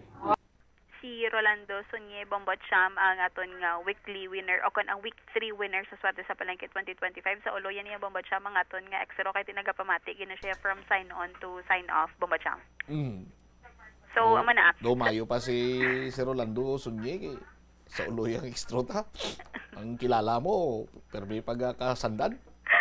Amo gani. Pero ang gina-encourage man di ka mag-intra Bombocham kiti nagapati gid siya ako tiga sige ka hulog may dako ang chance mo nga magdaog Bombocham so ang non-winning entries man diri ano pa ni siya valid pa ni siya for Grand Draw so dalaguan nga mga prizes ang ilang man diri madaugan if ever nga wala sila nagabutan sa aton nga Swerte sa Palengke sa may Leganes Market so bantayan pagid ang mga sunod naton nga mga market draw kag sila naman ang basi makapamahaw pa sila magdaog man din sila sa patigayunon man naton nga Swerte sa Palengke 2025 sa masunod naman naton nga market draw Bombocham. All right. Magluwas Bombocham dalon na lang mandri naton latest nga data halin. And by the way, Bobo Pauline, no, ginapasalamatan ginato na ang Leganes LGU sa kay Mayor Junjun Haen and sa ila sining municipal administrator kay Mr. David Sinaya sa pag-akomodar man dira kag hatagan kita sang kayunan nga makahatag sang cash sadyahan sa mga taga-Banwa sang Leganes. Kag maglupas kili Bombocham do ginatagan man sa kayunan kiti Mayo bala ang tiyempo dito sa bahin nag-ugyon ang tiyempo sa aton Bombocham. All right. Magluwas dira dalon na lang man naton latest dili nga data halin sa Iloilo Provincial Disaster Risk Reduction Management Office kun sa diin bangod man sa habagat kag susunod-sunod man nga bagyo diri man sa bahin sang pungsod Pilipinas ang Iloilo Province naka-record diri sang 49,061 ka mga individuals nga apektado sa malain nga tiyempo ginakabugusan or halin ini sila sa 22 ka mga banwa or municipality sa probinsya sang Iloilo kinalakipan sang Banwa sang Ahoy nga may ara sang 19 ka barangay nga apektado 1,191 ka pamilya sa Banwa sang Banate 5 ka barangay samtang 50 diri ka pamilya sa bahin sang Barotac Nuevo may ara sang 29 ka barangay nga may ara sang 5,336 ka pamilya nga apektado sa Banwa naman sang Kabatuan may ara sang 1 ka barangay kag 1 ka pamilya ang apektado sa bahin sang Estancia 4 ka barangay kag may ara ini sang 891 ka families sa Banwa sang Igbaras may ara sang 3 ka barangay 6 ka pamilya samtang sa Haniway 1 ka barangay 7 ka pamilya sa Banwa sang Lambunaw may ara sang 3 kaga 11 ka pamilya sa Leganes, 18 ka barangay ang apektado, kag may ara sang 3,121 ka families ang affected. Sa Banwasang Leon may 5 kaga 12 ka pamilya ang apektado. Sa Banwasang Maasin 3 ka barangay kag 13 ka families ang affected. Sa Banwasang Miag-aw 8 ka barangay, 493 ka pamilya ang apektado. Sa bahin naman sa New Lucena may ara sang 8 ka barangay kag 222 ka families affected. Sa Oton 16 ka barangay kag ginakabugusan sang 168 ka families. Pavia nga may ara sang 12 kag 810 families. Sa Pototan may ara sang 16 barangays kag sa bahin sa or may ara sang 1,147 ka families. Sa bahin sang San Joaquin may ara sang 3 ka barangays kag 30 ka families. Sa bahin sang San Miguel 3 ka barangay, 7 ka pamilya. Santa Barbara may ara sang 33 ka barangay kag 1,605 ka families. Samtang sa Tigbawan may 22 kag may ara sang 1,656 ka families. Sa Dumangas may ara sang 19 kag kabugusan ini sang 804 ka families. Sa Zaraga may ara sang 8 kag 509 ka families. Sa Tubungan may ara sang 10 ka barangay kag may 33 ka pamilya ang apektado. So sumatotal may ara sang 210 barangays affected kag 13,061 families affected. Bombocham nga may ara sang 49,061 or 49,061 dari ang individual ang affected sa nasambitan man nga malain nga tiyempo. May ari man kita dari sang total nga damaged houses nga 322 dari ang partially damaged, samtang 33 ang totally damaged. Bombocham kabahin naman dari sang aton nga mga dams may ara sang normal kag ara sa warning status. Ang Aganan Dam sa may bahin sa barangay Igtambo, San Miguel, ara sa warning status na ini siya. Bombocham kung sa diin ang iyang current water level is ara sa 2.98 meters above river bed. Ang normal operating dapat is ara sa 2.6 meter above river bed. Ang Halaor Dam nagapabilin ini siyang normal sa may barangay Moroboro, Dingle. Ang iyang current water level is ara sa 23.70 meters above sea level. Ang iyang normal operating level is 24 meters above sea level. Ang Barotac Viejo Dam ara sa may warning na ini siya status. Bombocham kag ang iyang current water level is 1.42 meters above river bed. Samtang ang normal operating level ya dapat is ara sa 1.2 meters above river bed. Ang Santa Barbara Dam sa barangay Tungay, Santa Barbara, ara naman sa warning status nga ang iyang current water level is ara sa 2.45 meters above river bed. Ang iyang normal operating level supposed to be is 1.8 meters above river bed. Kag ang Sibalom Diversion Dam sa Maragay ng Leon, ara man sa warning status kay ang iyang current water level is ara na sa 2.4 meters above river bed. Samtang ang iyang normal operating level dapat is ara sa 2.2 meters above river bed. The rest is ari na ini siya subong sa bahi or the rest nga mga dams is ara sa normal operating or normal status pa ini sila. Bombocham. All right. So dugang nga mga update man sa bahin sa probinsya sa Iloilo, plaster man naton sa ibang nga public affairs program sa Bombo Radio Iloilo. Ini si Bombo Pauline Dimitilio Piliaran. This is Bombo Radio Philippines, the #1 and most trusted source of news and information. Basta Radio, Bombo. Salamat gid na Bombo Pauline Piliora sa imo siniiyang report. Check ko naman this time mga winners sa aton sining studio draw.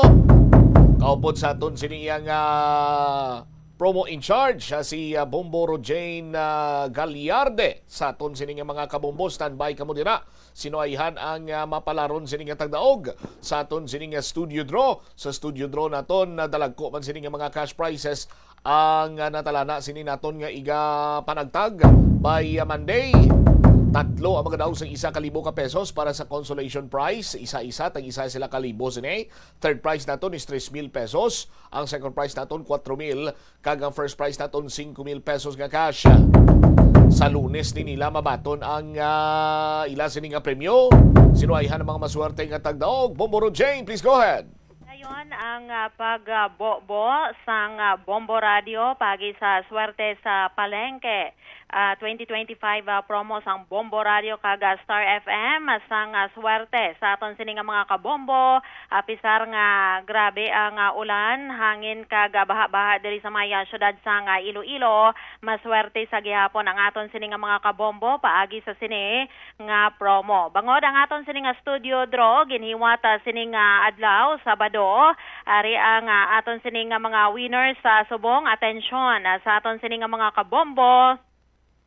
Ang tatlo diri magadaog sang tiga 1,000 pesos nga cash as consolation prize winner. Samtang ang tatlo diri aton sini nga mga major prizes sa aton sini nga mga kabombo. Una kita diri sa pagalawag sa mga nagdalaog na sang consolation prize winner. Magabaton sang 1,000 pesos nga cash. Nagamit ini siya sang proof of purchase nga orokan. Nagaedad 19 anyos. Taga Barangay number 9, Aldiguera Street, Iloilo City. Congratulations sa kay AJ Pagsogiron. AJ Pagsogiron sang number 9, Aldiguera Street, Iloilo City. Ikaw ang mapalaron nga tagdaog sang 1,000 pesos as consolation prize winner.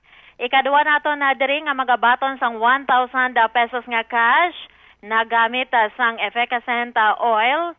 Taga Barangay Onyate de Leon Street, Mandurriao, Iloilo City. Nagaedad 57 anyos. Congratulations sa kay Alma Gabanto. Alma Gabanto sang Onyate de Leon Street, Mandurriao, Iloilo City. Ikaw ang aton sini nga tagdaog sang consolation prize nga 1,000 pesos. Kaga ikatatlo diri nga magadaog sang 1,000 ka pesos nga cash nagamit sang iya sini nga proof of purchase nga Bioderm. Bao timing gid ni sa baha Bombo Cham, may pang hugas na sila ding nga habon. Bioderm gamit nila. Nagaedad 44 anyos. Taga RV Sanchez Street, San Miguel, Iloilo. Nagabaha man to nga daan sa San Miguel, Bombo Cham. Sang nagligad, kaga nagaedad din siya 44 anyos. Congratulations sa kay Michelle Sabando or Michelle Sabando sang RV Sanchez Street, San Miguel, Iloilo. Balik mo diri nga aton sini nga consolation prize winners sang tiga 1,000 pesos nga cash. Kadto na kita diri sa aton sini nga major prizes, sa aton sini nga mga kabombo. Una kita sa paglawag sang magabaton na 3,000 pesos nga cash. Nagamit sang Bioderm. Edad ini siya 44 or 54 anyos, 54 years old, taga Barangay Concepcion, Zamora Extension, Iloilo City. Congratulations sa kay Jocelyn Gumban.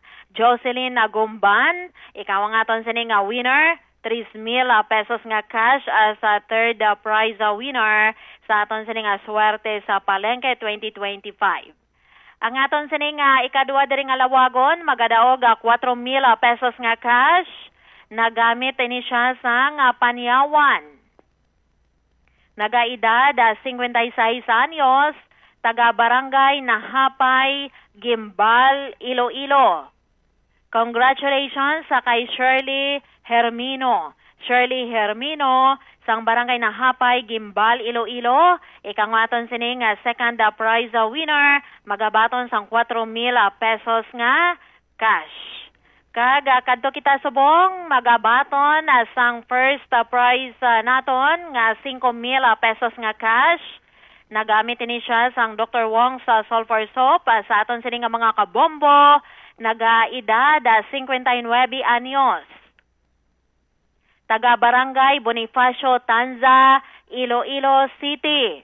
Congratulations, Regina O. Gacho. Regina Gacho sang Barangay Bonifacio, Tanza, Iloilo City. Ikaw nga ton sining winner, first prize winner, 5,000 pesos nga cash sa aton sining promo. Kagaliwat, talawagon naton ha, sa aton sining mga kabombo, ng aton sining mga winners, dapat Lunes nga adlaw, 8:00 sa aga, ari na kamo sa istasyon sang Bombo Radio, dala sang duwa ninyo ka valid ID sa pagpamatuod nga kamo ang aton sining winners sa Swerte sa Palengke 2025 sang Bombo Radio kaga Star FM.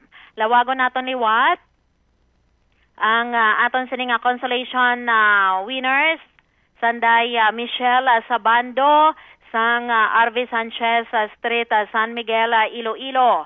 Alma Gabanto, sang Onyate de Leon Street, Mandurriao, Iloilo City, AG Pagsogiron.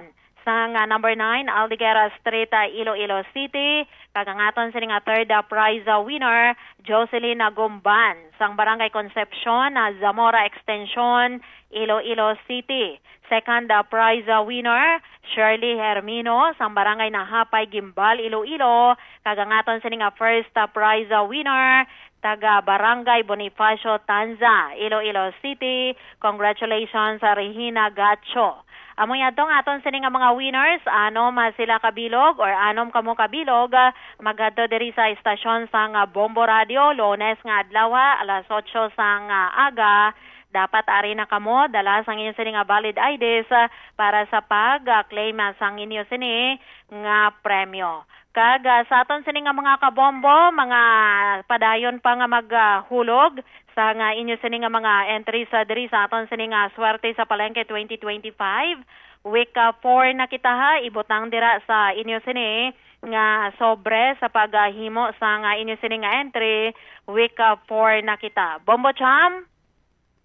Yes, Bombo Rojain, sa aton sining mga kabombo, hindi gid sila magkalipat ha. Dala sang ila sining mga valid ID para sa pag-claim sang premyo, no?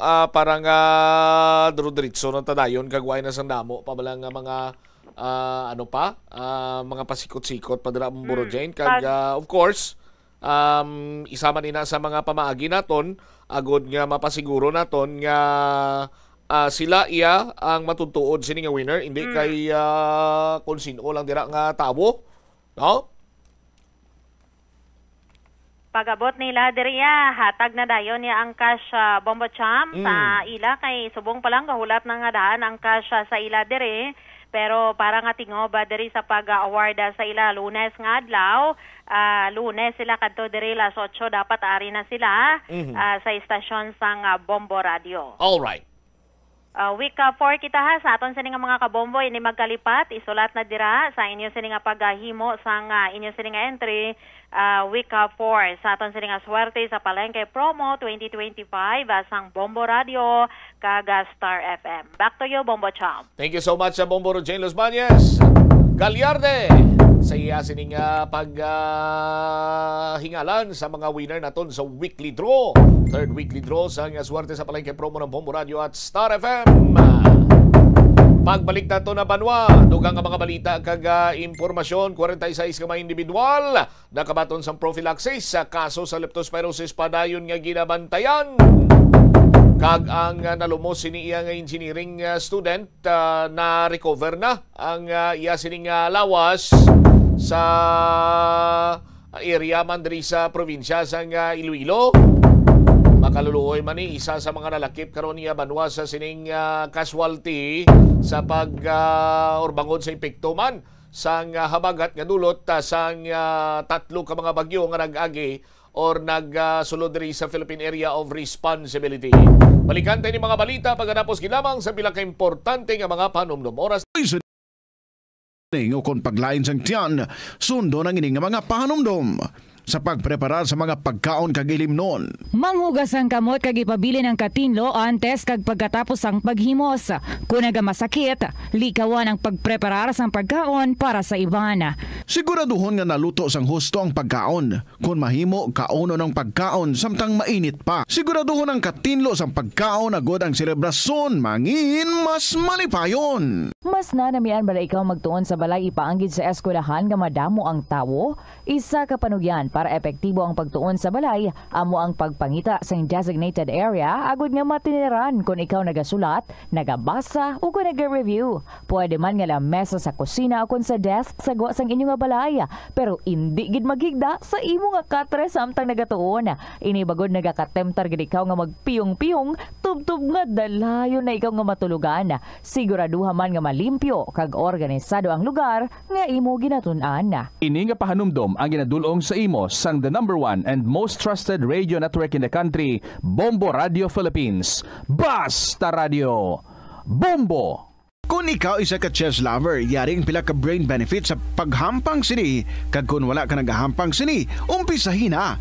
Sunod sa pagtuon ng paghampang sang chess, makabulig likaw sa Alzheimer's disease. Bangod ang utok nagatrabaho kaangay sang muscle, nagakinahanglan ini sang exercise agud mangin healthy kag malikawan ang injury. Magluwas diri ang paghampang sang chess ang nagapa-improve man sang concentration, memory, creativity, kag problem solving skills kag napamatud-an man nga nagapaalam. Naga-subscribe bala ikaw sa mga serbisyo nga wala mo man ginagamit. Halimbawa, ang balayran mo na bala para nga makalantaw ikaw sang movies, pero sa tuod lang, wala naman ikaw tiyempo nga maglantaw sini. Hapos lang libatan ang bulanan nga mga subscription sa streaming services kag mobile apps, kag wala ka lang nakadipara, ma-charge na ini sa imo nga bank account bisan nga wala mo man regular nga ginagamit. I-review gid ang imo nga ginagastuhan sa mga charges kaangay sini, kag ikonsiderar man ang pagkanselar sa mga hindi kinahanglanon nga mga subscription agod nga mas magamit mo ang imo kwarta sa Bombo Radio Iloilo, Philippine Standard Time, 33 minutos na nakaligad sa takna sining alauna. Balik diri sa pagpangalagad sa Bombo na isudto sa DYFM Bombo Radio Iloilo. Sa tagsaga ni iya ka mag-abot ang tiyempo sang tingulan, isa sa mga pamalatian ang ginatutukan man sang aton sining mga opisyales, no? Diri sa bahin sa syudad kag probinsya man sa Iloilo. Sa matter of fact, amo ning isa sa mga ginatutukan gid kag ginabantayan man nga hindi magdamo ang kaso sang balatian sini iya nga dengue, ang leptospirosis niti halin ini sa maygo sini nga tubig bla, no, nga ti kontaminado sang ihi sang ilaga kag iban pa nga mga sahi isang sapat nga sarang makatuga sining balatian. Check bala naton si Bombo Brian Gonzales. As of the latest, may 46 ka may individual na ang nakabaton sa prophylaxis. Bombo Brian sa report. Please go ahead.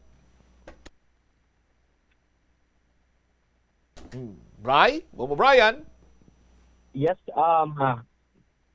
ginpabutyag sa Iloilo City Health Office ang kapin 46,000 ka residente ang nakabatang sang doxycycline prophylaxis bilang proteksyon batok sa leptospirosis matapos ang pagbaha nga nagluntad sa pila ka barangay.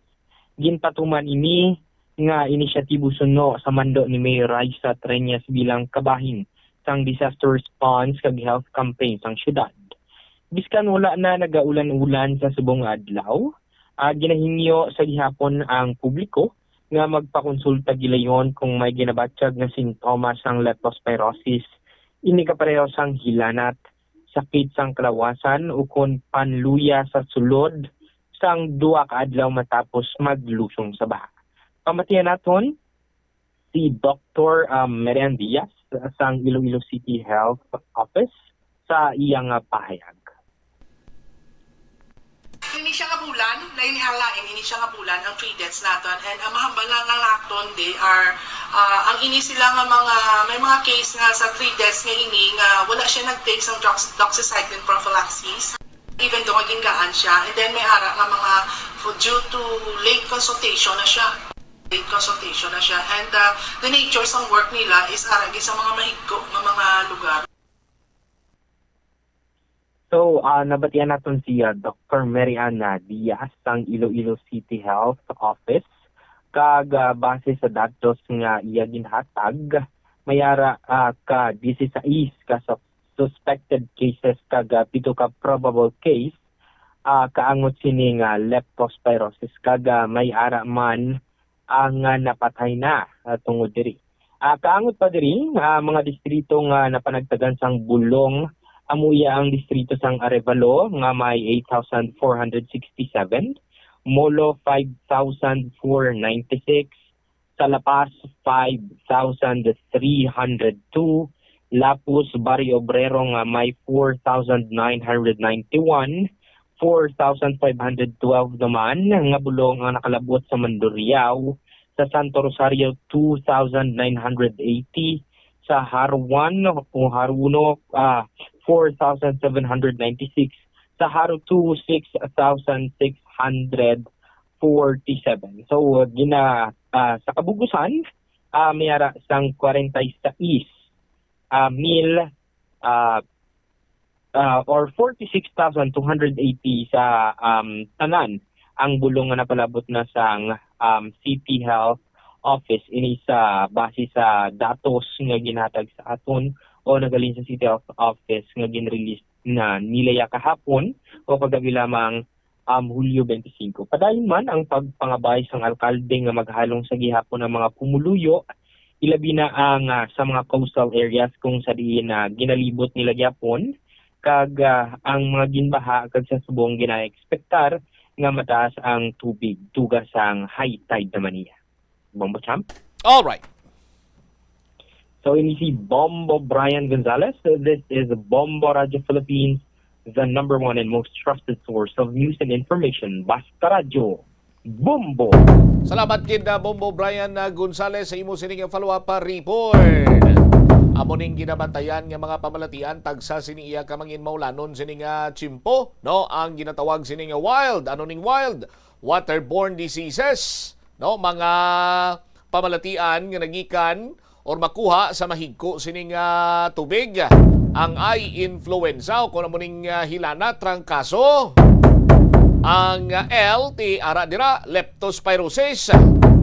Sa aton sini nga mga kasimanwa kag ang D amo ining dengue. Ti dapat amo ning tandaan sa aton sini iya nga mga kabumbo, nga mga sahi isang pamalatian nga dapat naton likawan.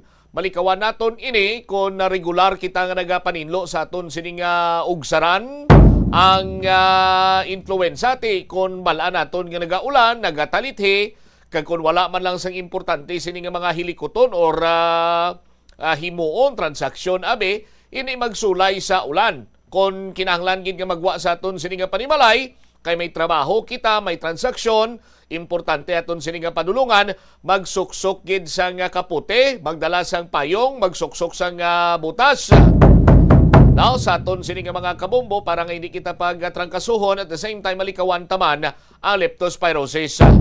Ang pagpatigayon sang pagpanglimpyo hindi lamang kay malikawan ang apat sini ka mga pamalatian, kundi nagapasiguro man ini nga mangin maayo ang inyo sini iya nga palibot hilabi pa sa dengue kaya ang mga lamok subong way na niya naga-breeding or way na niya naga-breed, way na nagamuad sa mga mahigko sini ka tubig, mga lubog-lubog na way na pislian man ni sila sa mga matinlo man ni sila kang tinaw nga tubig.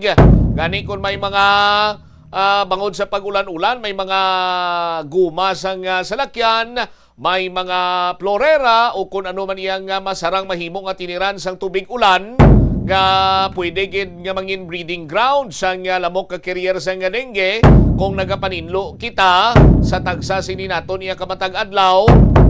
Mas labing nga maayo malikawan gid naton ining nasambit karon nga mga pamalatian. 41 minutos na kaligad sa takna sini nga launa.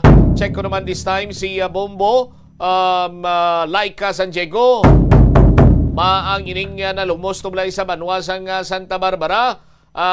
Na-recover na ang iya sining lawas, sining 21 nga engineering student. 21 anyos nga engineering student. Iway na sang kabuhi sang ini ang na-retrieve sang aton sining mga rescuers. Bombolay ka sa report, please go ahead. Nakita na ang lawas ng 21 anyos nga third year engineering student nga si Bryant John Suwasito Presidente sang Barangay Buyo, Santa Barbara, Iloilo, matapos nga nalumos sa Aganan River sang Hunyo 23, ang Miyerkules sang hapon, samtang nagapaligo upod ang iya mga abyan. Sa interview sang Bombo Radio kay Police Captain Rafi V. Senieres, OIC sang Santa Barbara Municipal Police Station, natigayon nga na-recover ang iya lawas kay inas sang aga alas 8:45. Yara sa higad sang suba sang Zone 7 Barangay Balabag, Pavia, Iloilo. Ang bangkay sang biktima ang yara na sa advanced state of decomposition sang ini ang nakita kang na-recover. Pamatian na to ng pahayag ni Police Captain Rafi V. Senieres ng Santa Barbara Municipal Police Station. Victim na to na muli si Brian Jan Suasito, 21 years old, male sa student, resident man sa Barangay Buyo. So nadula siya na nalunod siya sa 23. This morning na siya na retrieve ang iyang Diri man mismo sa Zone 7, Barangay Balabag, Santa Barbara, Iloilo, ma'am. At about 8:45 p.m. in the morning. At nag-state of advance sa state of decomposition na siya, ma'am. Nabatian natin si Police Captain Rafi V. Senieres ng Santa Barbara Municipal Police Station, Bombo Champ. Sa Santa Barbara, within Santa Barbara lang man sagali na kinakita, na-recover o na-retrieve ang Bombolike? Oo, Bombo Champ, baligin anod, ini siya ato sa may Balabag. Okay. Paano gani ni siya nalumos? Base sa impormasyon na ginatag sa aton ni Police Captain Senieres, ini siya, Bombo Champ, nagapaligo sa may Aganan River upo ng iya apat ka abyan. Kag ini siya ang biktima, nakabatsyag ko na sang leg cramp, samtang sila nagapaligo. Kag gindalas sang mabaskog nga current sang tubig, tugaman sang pagbaha sa may sambit nga suba. Kag wala gid nadayunan nga na tagaan sang bulig sang iya mga kaupod nga abyan na Bombo Champ. All right. Ini si Bombo Laika Sican San Diego, and this is Bombo Radio Philippines, the #1 and most trusted source of news and information. Basta Radio, Bombo. Salamat kay Bombo Laika San Diego sa imo siniiyang follow-up report. Di amoning isa sa mga nagakadapat gitani nga likawan nga kun mayara sa pagbaha or pagdanaw-danaw or may lugar abe ngati daw kasubong balaya nga ginaingganyo ikaw nga magpropaligo-ligo dira. Ti ligo-ligo kaw. No? Basta gani mayara sa habagat, ekspektaron ginaton nga madamol ang volume sang tubig ulan nga magatupa diri sa aton sini nga area. No? Kay kung isip-isipon naton banwa nagabaha lang sa mga kasubong sini, nagataas lang ang level sang tubig kung mayara sa bagyo. Pero lately, bisan wise ang bagyo, bisan habagat lang apekto diri sa bahin karon sang syudad kag probinsya sang Iloilo, madamo na sang area kung sa diin nga nagataas ang level sang tubig. Kung si Presidente Bongbong Marcos pagani, new normal na ini mo. Kag kinahanglan kuno nga mag-adapt kita. But as far as I can remember, sa una siniiya nga mga termino ni Presidente Bongbong Marcos, there was a time nga naghambal siya nga siligya pananglitan nga may mga bagyo pagid nga magsulod diri sa aton in the near future, mabala na naton kung anong aton sini nga pagahimuon. Tidaw kabaliskad sang gulpiada lang 360 degrees siya nga paglubag sang statement sang aton sini nga presidente.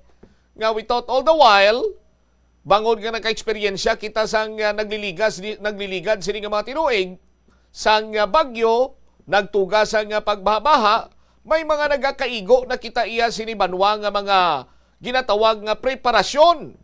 Magluwas sa preparasyon, may ample time man kita nga maghimo sa mga nagakaigo sini nga pagtuon at the same time sa pag-implementar sa mga proyekto agon nga mapahagan-hagan ang epekto sa mamunog sini nga ulan or pagtupa sa bagyo, no? Kag may dala sini iyang heavy rainfall. That is why mapreparasyonan naton ang pagbabaha, mapangitaan naton sang pamaagi. Agod nga mabuhatan sang mga nagakaigo sini iyang proyekto para nga hindi matamaan ang aton sini iyang mga kauturan sang dala sang madamol sini nga pag-ulan sa sining or particular iyang bagyo. No? Napuno na gani iya sang pagpangyaguta man sa bahin karon iya sa mga pumuluyo ang mga statements sang aton sining presidente, just like sa kabigon sa kuno ning new normal, no? May statement man siya nga ang tubig ulan aton sining tipunon para magamit sa tiyempo sang tig-ilinit or El Nino, no? Sa aton sini karon iya nga mga kabumbo, no?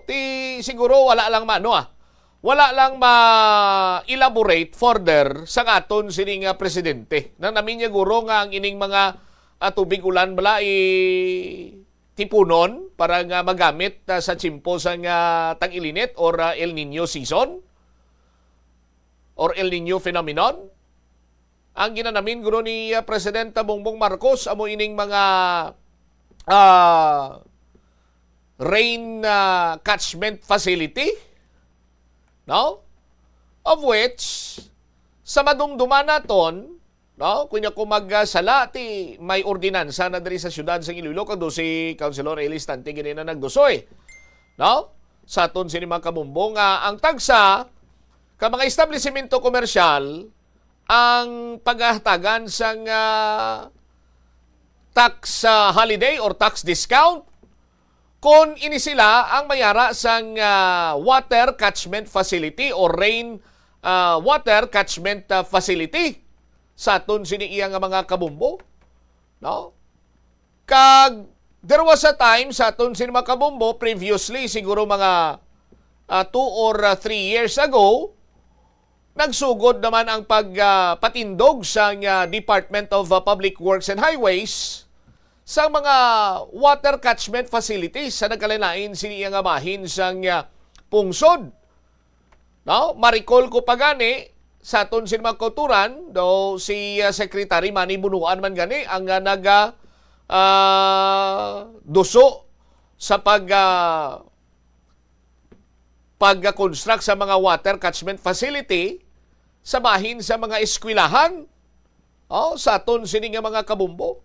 So siguro sa kadamuon lang no, sa kadamuon sa information, sa kadamuon sa mga balita nga ginahotik, ginadulong, ginatayhong, ginabasa si Presidente Bongbong Marcos.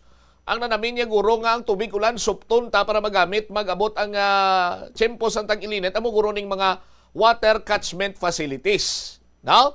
Sa aton sini nga mga kabumbo. Sang mga nagliligad sini nga mga tinuig siguro mga 10 years ago diri sa bahin sa syudad sa Iloilo dira sa may Halandone, no, tubang sa isa ka dako nga universidad may water retention facility na dira nga ginhimo kag nangin kontrobersyal man to gani sa aton sini nga mga kabombo. Pero mga kasubong sini nga mga bagay dako man kun tani sini banwa ang makontribuer sa pagpaganhagan sang baha sa aton sini nga lugar. Sa aton sini mga kabombo may mga pump station man kita nga pang tukod, but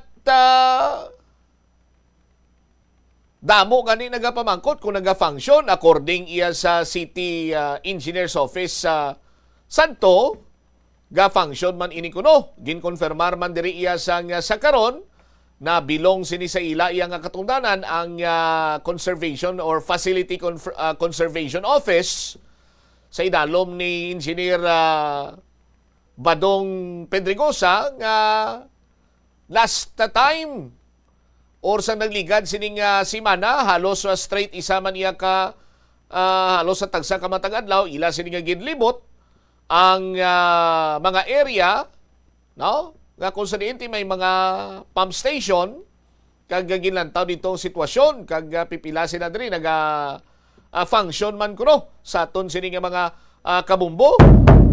Oh. So mga kasubong kung tani ni nga mga sahi isang proyekto ang ginakinahanglan sini naton, hindi lang kita mag-rely sa mga drainage system, no? Kaya nga aton sini nga drainage akuon man kag sa hindi sa aton sini nga mga kabumbo way nagaalangot dugay tanan na napamatud-an nga way nagaalangot. Amo man ini banwa ang problema sang iban sini nga mga local government unit nga kadamo-damo sang project in terms of drainage sa mga biyan, but wala nagaalangot. Ti kung diri sa syudad sa nga Iloilo, no? Pila na katuig ang nabatian ko iyang drainage master plan. No? Ti pero why gyapon ma-materialize ini? Nagalibog man ang ulo sini naton nga daw halos iya gani kada 3 or 2 ka tuig may mga nagatuluhaw nga mga drainage sa project. Tisa mo na bala ang irony bala nga sa kadamo-damo sang drainage project pero baha gyapon ti aton lang sini nga ipabangod sa ginatawag sini nga ang syudad sang Iloilo below sea level. Ang syudad sang Iloilo kung mag-high tide may mga porsyon nga ginasulod sang tubig. Pero ang ginexpektar naton nga mangin function kung tani sining mga drainage system sa aton sining mga kuturan, hindi na maglawig pa ang pagdanaw or magtugas ang pagbaha sa mga mayor nga dalanon diri sa palibot sang syudad sang Iloilo. Amo kung tani ina banwa. But may iban gid man in fairness nga may nagaalangot, nagasulog po nanay halin sa iya sini iyang abe pakadto sa iya sini nga outfall. But may another problem pa gid, napun-an naman sang basura. Hindi naman iya normal nga makailig ang tubig, no? Nga nagasulod sa aton sini nga drainage system nga nagatugas ang pagkabarado sini bangod sang pagtipon naman sang mga basura. Previously sa aton sini nga mga kabumbote ginpakita man diri sa aton, nasaksihan taman kay mismo kita nakaupod. Ang Bombo News team nakaupod sa pagpatigayon sang pagpang-clear sa mga drainage naton. No? Ti hamakon sini nimo tunilada sini nga mga basura ang natipon, nakuha kang natipon sang City Engineer's Office nga nagapakita lamang sang pagkay-responsable man sa mga pumuluyo sang syudad sang Iloilo sa paghaboy sang ila sini nga mga basura. So, ining pagbaha, hindi lang naton ini solamente nga mabasol kag himuon naton nga tapalan sa climate change. No? Kung lang tawon nimo sa realidad, yes, may epekto kag may faktor sa mahin sa climate change. Pero ang pinakadako nga problema sa aton sining nga mga kabumbo, no? Among irresponsable nga pag haboy isang basura nga nagasulod sa aton sining nga mga drainage system. Ti ining mga naapektuhan sang pagbaha-baha, ang mga lugar nga kung sa diin iya nagataas ang tubig, ti kung hindi man tanan, may iban or kalabanan sa aton sini mga kabumbo, may kontribusyon sa pagbaraman sa aton sini nga drainage. Pinagi sa irresponsable iya nga paghaboy sa basura. Akuon taman kag sa hindi, kita iya isa man sa nag-contribuer kung nga ginabaha kita diri subong sa aton sini nga mga kabumbo. So ini nga mga sahi isang bagay, ini nga mga sahi isang sitwasyon, no? Nagapati ako nga madugay na ni nga natukiban sa aton sini nga mga opisyales. Ang problema lang sa aton sini mga kasimanwa, may mga pagsulundan man kita ugaling medyo taphaw, medyo na taphaw pa ang implementasyon. No? Nagakadapat siniiya nga by this time, siguro ang pag-enforce sa mga ordinansa naton kag mga pagsulundan naton dapat mangin hugot. Dapat siniiya kung sa kagat pa nagadulot. Amo na nga masami nga ginabansagan ang mga ordinansa iya sang syudad sang Iloilo nga wala sang ngipon. Kung may ngipon man, pustiso, hindi makakagat mayo. Kag una lang ang kasaw, ang guwa niya ningas kugon. Oh? So, dala sa pagpanghangkat ang climate challenge or ang climate change. Lakip na sinadira ang disiplina sa pumuluyo. Kag nagapati kita nga bisan hindi na kita iya pagbantayan. Or nagakadapat hindi na kita pagbantayan, hindi na kita pag-i-remind, bangod nga ang responsable nga pag-dispose ang aton sini nga basura, tagsa-tagsa sa aton mayara sa ginatawag sini nga individual responsibility. Responsibilidad mo ina bilang pumuluyo sa syudad sa nga Iloilo. Kahit isa na siling na naton, ining kalamidad, ining baha, why niya sang ginapili? Why niya sang may ginatumod? No? Amo na ganihambal sang kilala ko nga permidiya nagabaha sa amon man. Oh? Ti responsable ka man sa subong nga mga inadlaw, binulan, tinuig sa pag-dispose ang imo sini nga basura. Pero ang iban sini nga lugar, mayara sang tao to nga responsable. So mo na gani nga ti makambal kita nga mayo tani ko nang mga wala sang patugsiling kag way sang disiplina nga maglapta sang ila basura, sila lang tong bahaan. Ugaling kiti, daw hindi ginaguro matabo. No? Kay ining pagbaha-baha, why iya sa may ginapatumod, kag why sa may ginakilala ini? Hindi iniya matabo nga siling kung sino to ang nagapatarasak lamang sa paghaboy sa ilang sining nga basura sa bisan diin, sila lang tong bahaan, hindi. No? Tanan kita sila diri banwa, maapiktuhan, tanan kita magasufrer. Oh? Tinagakadapat sini nga maumpisa man ang disiplina sa aton siniya tagsa kakaugalingon. Oh. Kag mabuligan pagid ini kung ang mga proyekto nga ginapatuman sang aton siniya nga gobyerno magsanto, eksakto, hindi kay laban labo. Di ba? Oh. Amo na kung manutisyaran nyo ni Banwa sa nasiling masamit ang ginapayag diri. Kadaliso, bisan mangatsi na lang subong ang tawo, may tax. Nga mamba kabubutsam nga mangatsing tawo, may tax. Ti pagpangatsi mo, katuli mo sining ilong, bakal ka to sang antihistamine, no? Pag bakal mo bulong, may tax na nga daan. O, tiyan mo na. No? Sa aton sini mga kabumbo. Tapos ang matipon nga buwis amo nang ginadistribuer agod nga mapunduhan ang mga proyekto sa pungsod na Pilipinas, proyekto diri abi sa bahin sa syudad ka probinsya sa Iloilo. Tapos ang pagpatigayon sini inutil entonces, higos-higos sa baldog. Makaluluoy ang taxpayer. No? Ang gaganar lang dayati ang eksperto sa hacking. Hindi man sa computer hacking, hindi man sa literar nga hacking nagapanglabo kadira, kundi eksperto sa hacking sa pundo sang gobyerno. Oh, ang tawag sini sa ila, no, sa mga terminolohiya sang Gen Z ginman subong Bombomel, no, ang latest nga, no, generation. Gen Z ginman Tita Reg. Gen Z, no.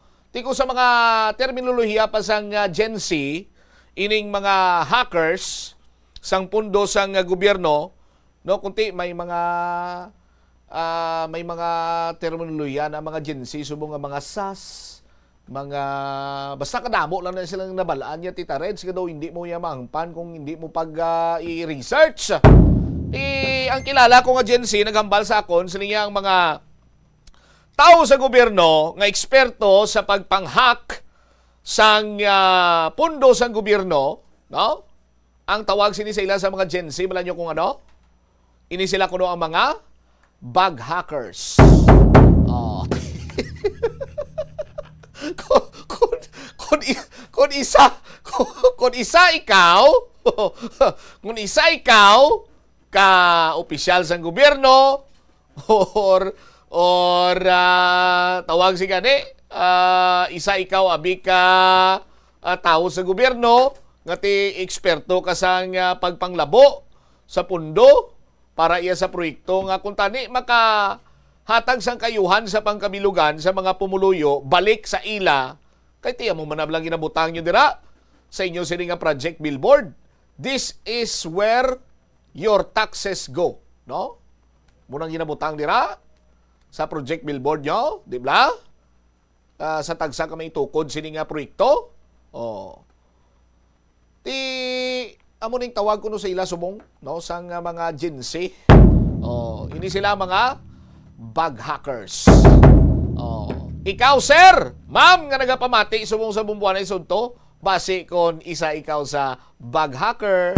Oh, uya-uya ka man. Oras na to sa Bomboradyo Iloilo na kayo. Manta. Anyway, Sabado subong, manianaya ang adlaw, Tita Reds, medyo nagasilak-silak ang adlaw. Nag-init, ged. About, salamat, ged, kay nag-init-init man, makabulos-bulos man ang init-init. Matapos iya humalin sang nakaligad sila si Manabaw. Grabe gid ang pagbubo sang ulan. Oh, tani masulit yan na ni subong. No, namin ko mga sulit bla sa Tagalog pa do mapunaan ni gid ang bilog sa ding adlaw nga hindi mangin maulanon kag pista gali subong sa distrito sang Mulo. Oh, sa mga taga Mulo dira, musta ka mo? Anyway, standby na kamo sa kahapon lamang program, kaupod naman sa kay Tita Regine. Isbombot siya, Blanco, vergabilin sa imong sang manayanay nga hapon. May God bless us all. This is Bomboradyo Philippines, the #1 and most trusted source of news and information, Basta Radio Bombo! Congratulations sa isa sa mga studio winners ng Swerte sa Palengke ng Bombo Radio at Star FM. Charlene May Lactopo. Si Charlene May Lactopo. Taga din si Ma'am Charlene? Santa Cruz Street, Aribalo, Iloilo City. Ano mo sila nga proof of purchase, ma'am? Panyawan capsules. Ari ba bang 3,000 pesos cash mo? Isipon na to na? 1,000 pesos. 2,000 pesos. 3,000. 3,000 pesos. Madamo, gin nga salamat sa Bombo Radio, sa Star FM. Nag-invite ko ako mag-intra. Kamo naman din magdaog sunod. Anon mo ang 3,000 pesos yun eh? Bakal grocery ka, bakal ko naman Panyawan capsule. Alright, congratulations ma'am. Ay, Basta Radio Bombo. Star FM. It's all for you. Yari ang mga simple nga pagi agon makakinot sang tubig. Magpamunyag lang sang tanom kon ginakinahanglan kag nagakadapat. Magtala na sang adlaw kag oras ang pagpamunyag sa mga tanom kag sundon ini. Bunyagan sa makaisa lang ang mga tanom sa sinang adlaw. Antes maglas 9 sa aga ang mas nagakabagay nga oras sa pagpamunyag agod nga mas makapanalupsop ini sa mga gamot kag mangin available sa bilog nga adlaw. Nagasala ka bala sa imo nga tulunan kag daw hindi ka makahibalo kung ano ang imo nga unahon? Kung magtuon ikaw, siguraduhang anay nga nakakaon ikaw sang maayo agud nga maka-function ang imo nga utok. Kung gusto mo ang snacks, siguraduhan man nga na-preparar na ini antes pa man ang imo study time. Bangod basi, mawili ikaw sa pagkuti sang imo nga pagkaon kag ma-distract ikaw sa imo nga tulunan. Siguraduhan man nga tapos na ang imo nga olobrahon sa sulod sang balay para nga makalikaw sa interruption kag para sigurado naman na maka-relax ikaw kung matapos mo na ang pag-review. Ini nga pahanumdom ang ginadulong sa imo sang the #1 and most trusted radio network in the country, Bombo Radio Philippines. Basta Radio Bombo! Iyari ang mga household level fire safety measures nga dapat tandaan agud makalikaw sa sunog sa balay. Hindi magbutang o kung magtipon sang flammable substance o kung chemical nga makatugas ang sunog sa kusina o kung sa sulod sang balay. Ipalayo man sa mga kabataan ang pospro kag lighters. Patya ang kalayo kag baga matapos ang pagluto sa kusina. Siguraduhon nga wala nagasungaw kag pirmi limpyuhan ang mga kerosene kag gas stoves. Tandaan, ang paglikaw sa sunog sa sulod sa balay, responsibilidad sang bilog nga pamilya. Ang kalibutan ginakabugusan sang 71% sang tubig o kun kadagatan. Kag ang kadagatan nagabulig sa pagtugas sang tubig nga aton mainom kag hangin nga aton ginahaklo. Gani, aton halungan kag imentenar ang malimpyo nga ginaagyan sang tubig kag mga kadagatan. Sa masunod nga mga pamaagi. Magpartisipar sa mga organisasyon o clean-up events. Likawan ang paghaboy sa mga basura kung sa diin lang. Buhinan ang paggamit sa mga single-use plastic. Hindi pag-i-flush o kung ihulog sa mga lababo ang mga basura sa panimalay, kaangay sang plastic straw, auto fluids, kag mga grasa. Kadagatan proteksyonan, kag limpyuhan. Ini nga pahanumdom ang ginadulong sa imo sang the #1 and most trusted radio network in the country, Bombo Radio Philippines. Basta Radio! Bombo! Hindi lamang sa jeans o kung tugas ang katigulangon ang rason sa hair loss o kung pagkaunot sang buhok. Natukiban sang health expert sa South Korea nga ang hair loss ang tuga sang environmental factors. Sa bugos nga kalibutan, nagalabot sa 4.2 million ang nagakapatay bangod sa outdoor air pollution suno sa World Health Organization. Mas sobra 90% sang populasyon sa kalibutan ang nagaistar sa populated areas, sa diin ang heart attacks, aggravated asthma, irregular heartbeat kag poorer lung function ang pila lamang sa epekto sang air pollution. Ang kasubo kag depresyon ang hindi pareho nga balatyagon. Ang depresyon ang hindi gulpiyada lang nga nagakatabo sa isa ka tawo. Masami man nga ginakabig sa mga tawo nga depressed ini bangod sa kasubo nga nagakabatyagan. Ang kasubo temporaryo lang nga nagakabatyagan sang tawo kag masami nagadugay sang pila lang ka adlaw. The Farmers Bazaar, your traditional public market with the touch of Plazuela Dos, ang isa ka lugar nga gintukod sa tion kag sa kasagsagan sa COVID-19 pandemic nga may tinutuyo nga maghatag sa imo sang safe marketing experience. Subong nga ang COVID-19 hindi na gid man dako nga pamahog kag nagapakadto na kita sa next normal. Rest assured nga ang Farmers Bazaar will further evolve agud nga magpadayon sa paghatag sa inyo sing satisfying marketing experience. The Farmers Bazaar. Sa lower level, tara na pahamtang ang fish, poultry kag meat section para naman sa inyo mga kinahanglanon nga prutas, utang kag iban pa, magbisita sa upper level, pinaagi sa paggamit sa hagdanan o kon sa pagkadto direkta sa parking lot. The Farmers Bazaar, your traditional public market with the touch of Plazuela Dos. Aga, cold baladayon nga tubig ang imo ginainom? Ay, dali lang, wait a minute. Para sa ininit. Suno kay Dr. Deborah Weatherspoon, isa ka advanced practice nurse, mas maayo nga mag-inom sang alabaab nga tubig sa aga. Paathag ni Weatherspoon, iniya nagabulig sa lawas nga magpagwa sang toxins kag naga-improve sang imo blood circulation. Sa mga babayi, ang pag-inom sang alabaab nga tubig ay nagabulig man kung ikaw nagasuprer sang period cramps. Hindi ako Kada 39 segundo, may isa ka tawo nga nagakabiktima bangod sa paggamit sang computer. 8 ka milyon sa kada tuig ang ginaatake sang hacker.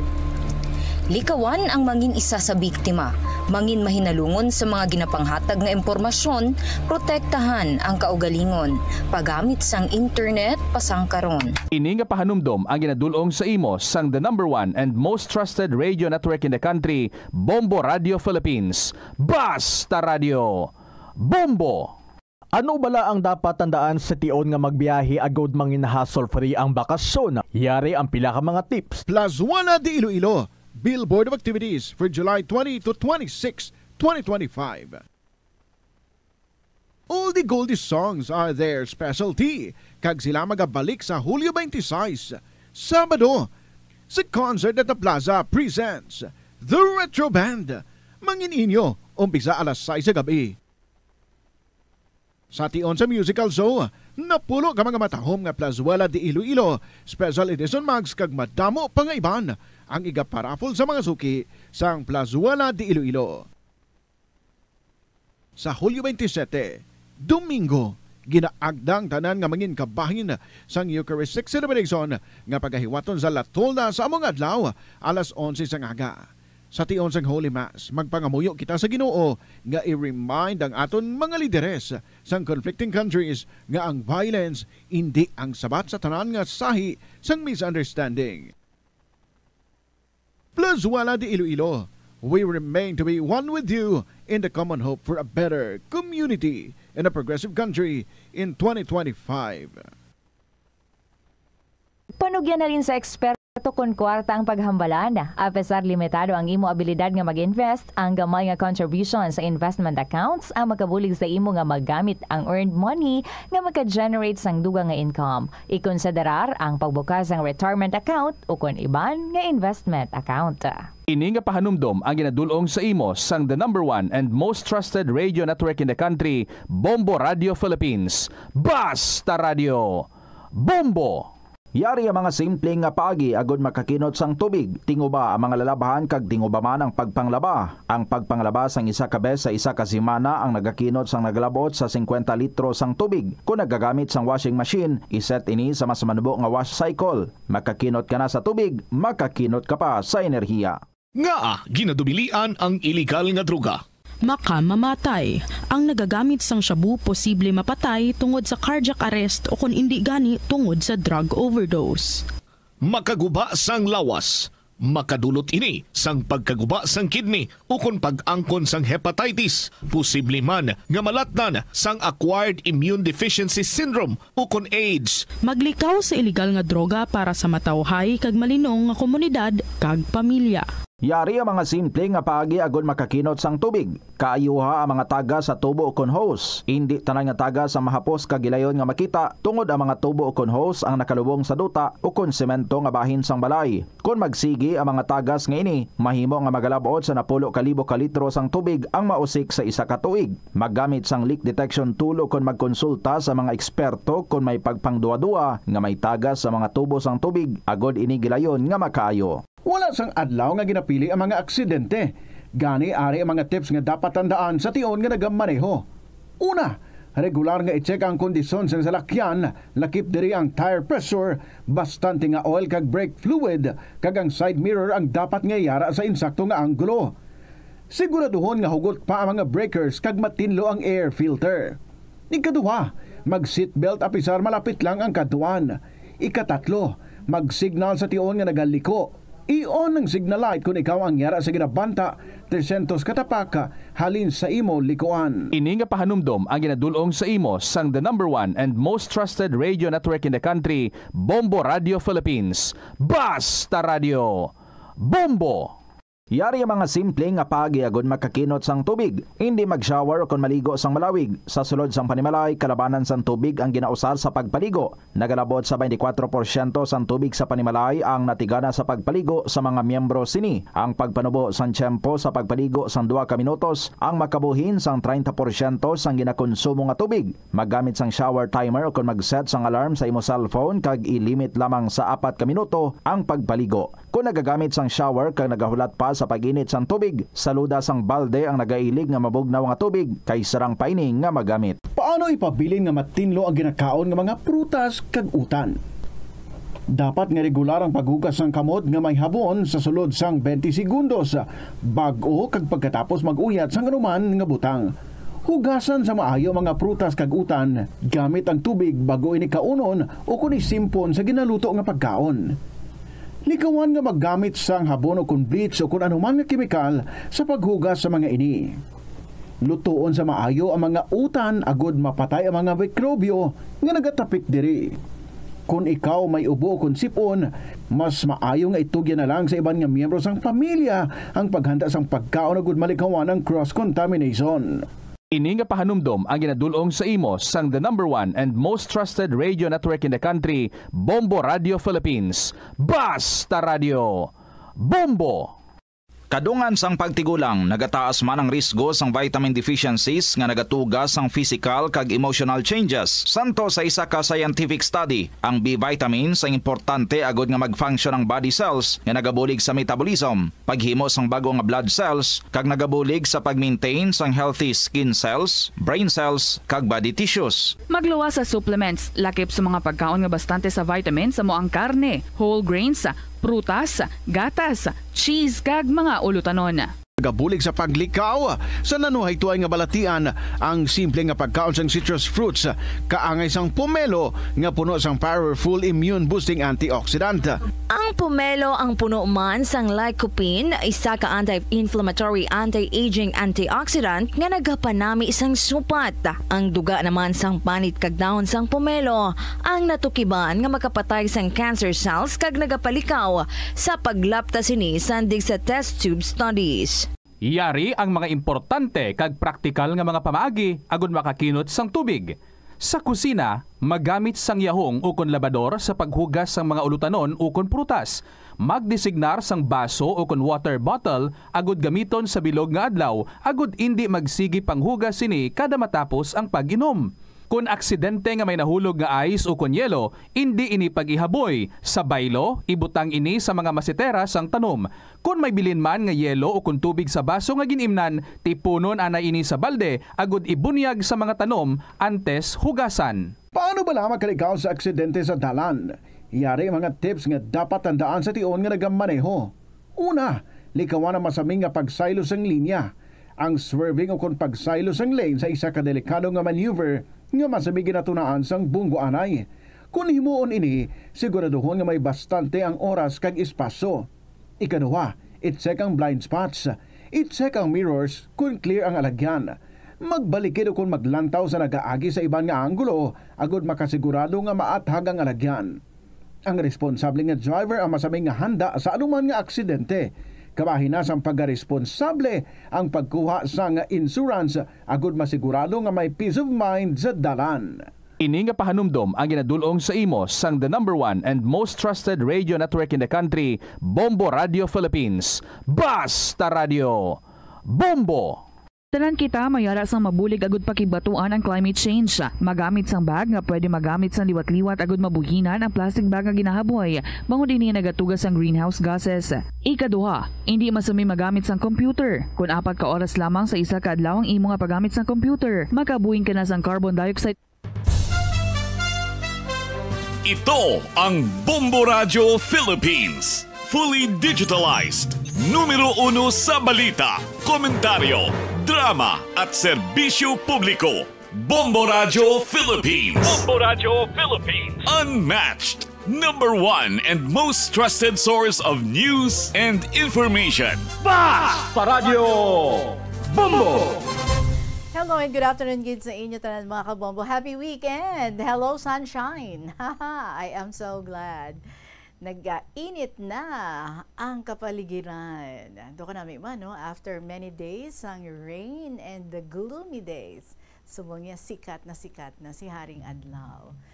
This is Tita Regine. Welcome to Saturday edition. Sa nga pala tuntunan kahapon lamang program. Ari na diri ang aton nga winner, si Abuela sang Lapas. Ibaloon naton, no? Ang iya istorya sang iya nga pagdako sa sulod sang asilo. Kag kung paano nga dito niya nakilala, no? Si Rosa nga nasalaan siya nga siya ang anak ni Rosa kay do naglain ang isip ni Rosa. Bao, do sa libro lang, no? Anyway, sige pamatihan natin sa diligid lamang madugay. For the meantime, sa inyong mga istorya mandira, samtang nga nagaparupong ko because I know, do ka relaxing day today para sa tanan. Padigid nga ma-insert ang pagsulat sa mga kasaysayan, paki-email sa bombo_iloilo@bomboradio.info or isulat ang mga istorya and then ipadala sa kahapon lamang program DYFM, Bombo Radio Iloilo, Sky City Tower, Mapa Street, Iloilo City. It is now 19 minutes after 2 o'clock. Beautiful Saturday, July 26. Happy Fiesta sa mga taga-Molo. Ari na nga ito yung bahanon para sa inyo tanan. And this is from Danet May Kaimo. Unlimited. Welcome sa KLP.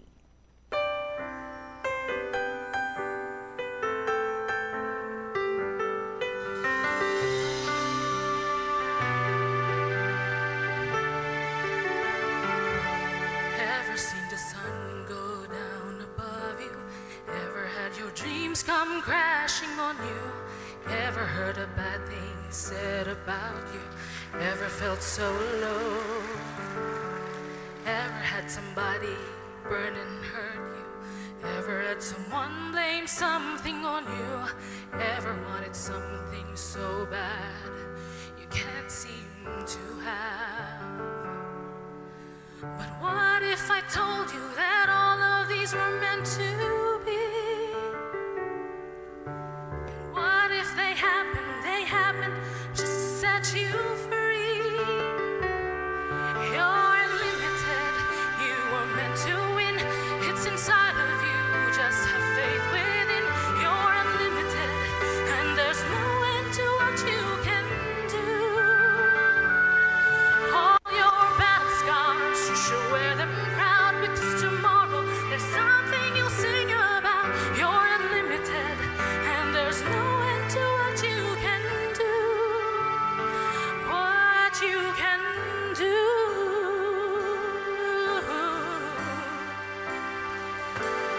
Never let some empty words unhinge you.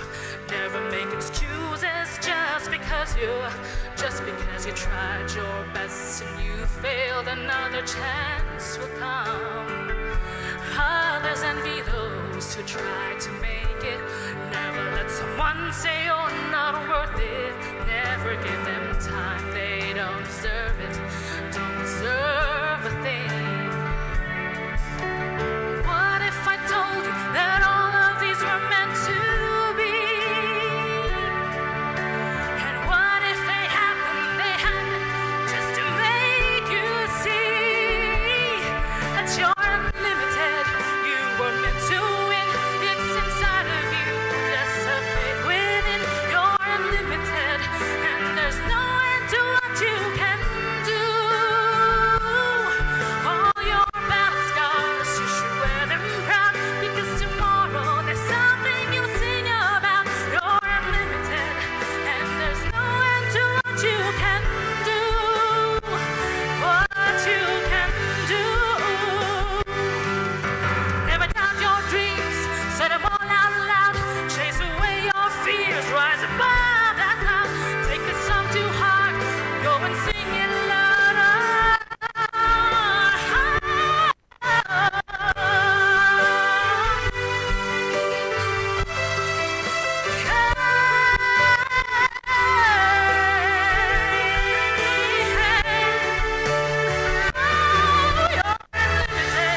You were meant to win, it's inside of you.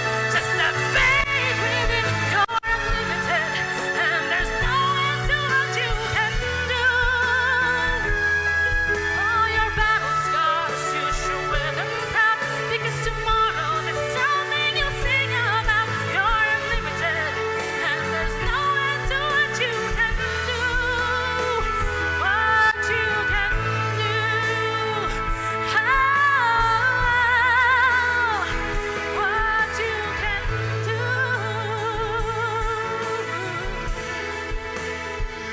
What you can do.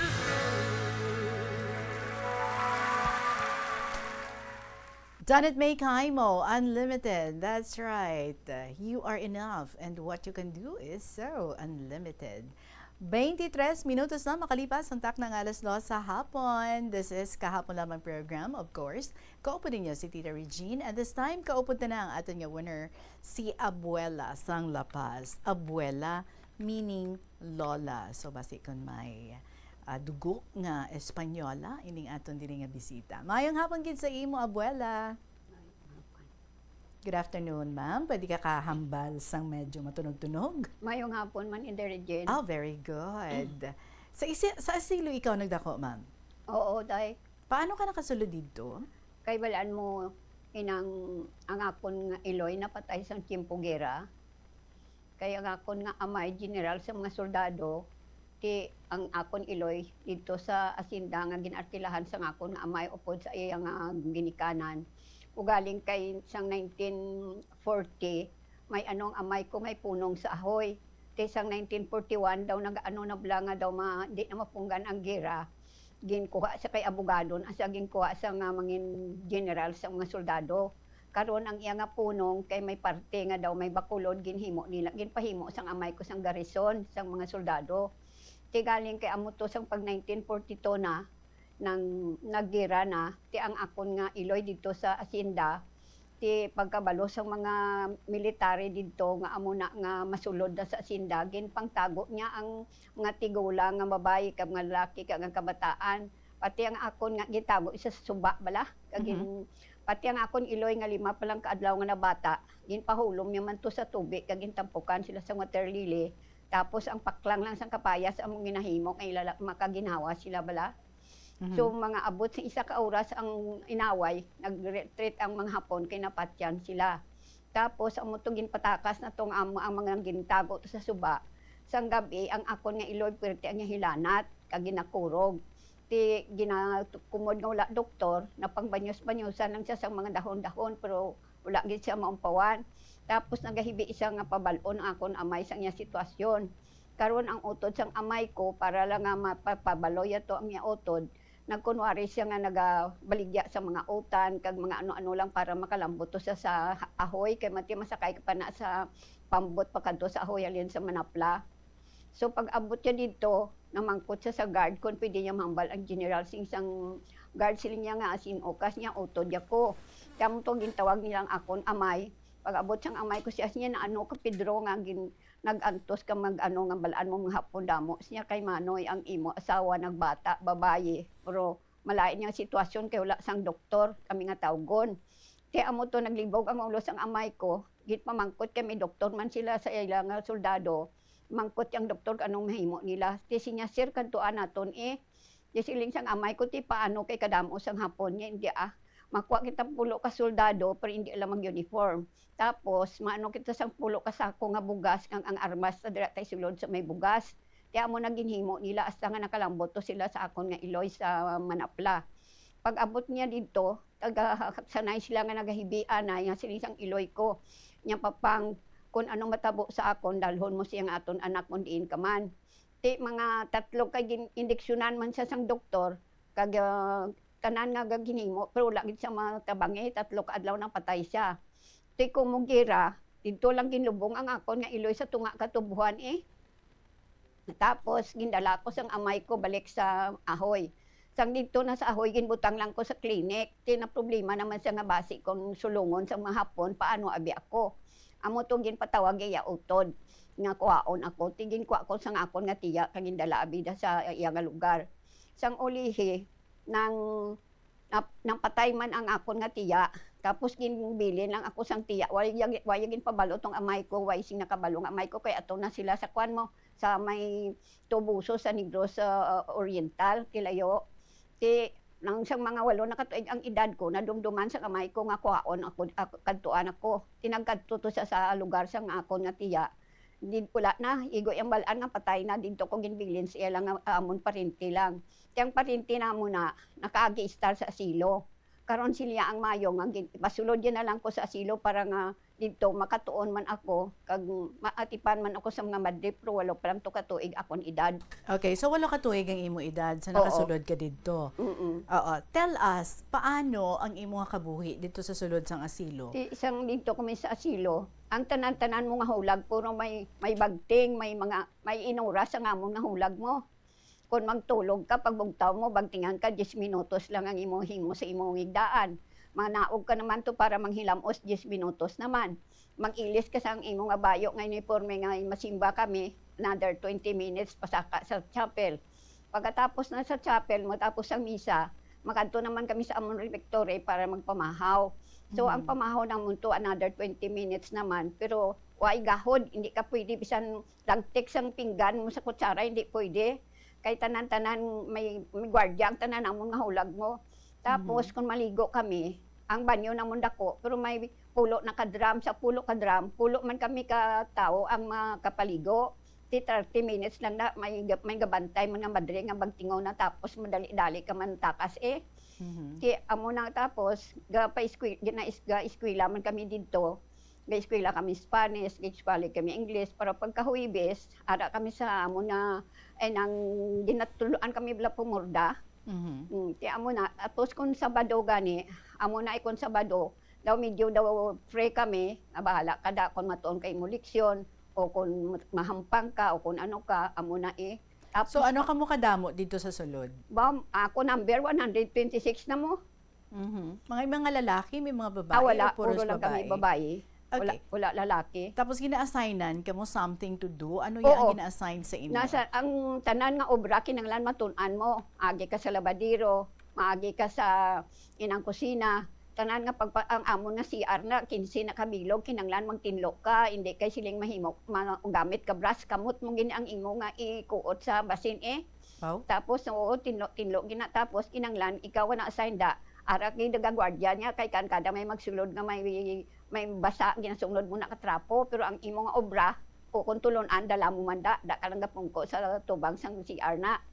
So karon anay sang uliti ang sang una sa pihak nga balay sa pihak nga building may mga tigulang na dito kag mga buang. Sa ang tigulang si babaw nga 90 ka biglog, ang sidalom 65. Kaya ginahimo na sa mga pulis ang una, ang mga naglalaptab lang mga tigulang, ginapamulot lang na nila kadalunda sa asilo. Si karon kung kada duha ka bulan, ginabaylo-bayluhan amon o obligasyon, kung makita mo to gani nga dito ang ngalan mo sa pihak balay, iba nagahilibion eh. Kay ti budlay-budlay mo. Kay kung magpamuson ang mga tigulang, ikaw man ang mga tinlo, ikaw man maligo sa ila, ikaw man malabas sa ila pinamusunan. Ti amo na iban gahilibit ti ako kay hambal sang madre. Mabuot ko na ako kag bisan ano ko nga obra, wala ko gareklamo. Kamo na kag dito gin-assign ako dito sa Piak Balay. Sang dito na ko to sa Piak Balay sa mga buang ako na-assign. Karon sa mga buang kung kaysa basihan kinlaihi nila ang ila nga mga higko ginapamalhit lang na nila sa dingding. Di ang ginahimo ko, ang host na amo na ang ginasumpit ko lang sa ila kag amo intinlo. Ay sa uli nakakita ko si isa kan balaan mo kuan sila mo mga 15 sila ka kwarto na ang buang. Ang ilang kwarto simentado man pero ang ilang puwertahan ng daw berha bala nga salsalon. Kada isa ka kwarto, isa ka tao? Isa lang ka buang, oo. Okay. Paano mo ni nakilala si Rosa? Kaya nakita ko siya nga amo na no, tapos pagkakita isa ko nanggali sa kasinggit kawawaw siya. Kasi nga anak ko, kundi nginukuan ko siya, palapitan ko siya. Ang dumdum niya siguro nga bata yako. Kundi nga nang sarang ulihi siling ko na ano ikaw, nya anak ko palapit ka di sa akon kan hidlaw ko sa imo. Di daw ay man ko daw nang pamatyag ko daw na dumduman ko lang ako nga iloy nga wala ko gid makita, nagpalapit ako sa iya tapos gindampot ako kag ginhakos ako kag ginhalukan nga nagahilibion siya. Ay sulihi nang isa ka bes niya sa akon siling niya inang tinuan ko diyang kwarto ko masulod ka di siya sa akon siya kay inang mahigda ka sa sabak ko. Ti ang pamatyag ko do hindi na sa buang, ti daw wala man ko nahadlok be. Nagsulod ko to sa iya kwarto, ginpahigda ako sa iya nga ikatrebla na kag ginpaulo niya ko sabak, ya kag gina usay-usay sang tudlo yang akon nga kuan, iya buhok kag ginakantahan niya ko sang ili-ili tulog anay kay wala imo papa. Ti kun di amo to kag siling ko sa iya, siling ko nga adin akon papa, sinya ginbayaan niya kita, niya nato sa akon. Tines ulihin natulugan ako. Siyang natulugan ko, ang upod ko nga dito sa mga tigulang nag-assign, ginkantuan niya ko nga mabalik na kami to sa pihak na building namon. Nakita nga katulog ko to. Siya mo to kag nanugid sa madre. Tiging kantuan ako sa madre. Sinya nga, asin niya nga nagtulog ko. Da kung ginkuga ka, bising kula man, ginpalangga yaman ko, tis niya hindi ka na dis niya maliwat mag-ubraha. Tiwain ako to ginpabalik daw mga duha ka daw. Nagbalik ang iya nga kwan, nagahala sa singgitan, na nagawawa, hindi na siya magkaon. Kay yan pangita yang iya bata. Karon na sa uli nagpakitloy ko sa madre kay naluoy ko sa iya magpanungdom. Ingko madre sige lang ibalik lang ko to. Ti kun digin balik ako nagdala ko pagkaon tapos ko sa iya. Sining ko mama, ari nako nag-uay ko nagkadto di kay balibad ko lang nga nagsakit ulo ko be. Ti amo to nga daw nalipay naman siya eh. Ti anay sa uli he. Mundi sige to nga akon nga serbisyo sa iya. Nay sa uli sang mapauli nako be sa pihak mabalik nako may nagkuan. May nagdulog nga taxi. Pagdulog sang taxi, may isa ka tao nga nagpanaog nga daw talahuron nga tao be. Namangkot siya sakon sili niya, amo ning asilo, lingko hoo. Yung niya, may nakilala ka din nga si Rosa, singko hoo, pero buang. Yung kaya tibi pwede mo pa siya maudala sa iya. Tingin balik ko to siya sa silda ni Rosa. Pagkakita na sang iya nga bana nga si Danilo, na nga si Abana. ginatsipa, ya ka ginasumbag ang dingding sa kaluoy sa asawa yay, gahilibion sa. Tapos mapalapit sa tani to kay Rosa nga hakson. Ginduplaan siya ni Rosa. Ingkol nga ang ginduplaan mo si Papahaw. Nya kay ginbiyaan niya ta. Tin sa uli sige nang to nga ulo-ulo ko sa ulo-ulo. Sa uli hinagkanay sila bilang daw naghaksanay man sila prosigya ang wawaw na ni Rosa. In sa uli siling niya sa akon siling niya pwede mo ako siya diing ako siya masiling sa madre nga gusto ko siya nga ipabulong kong asawa ko. Kaya mo to kag kundi nagpalayo-layo kami sa iya kay basi kun mabatian niya blang hambal. Tingko siling ko siya dito sa amon Mother Superior. Tapos malakat kami kasinggitan siya.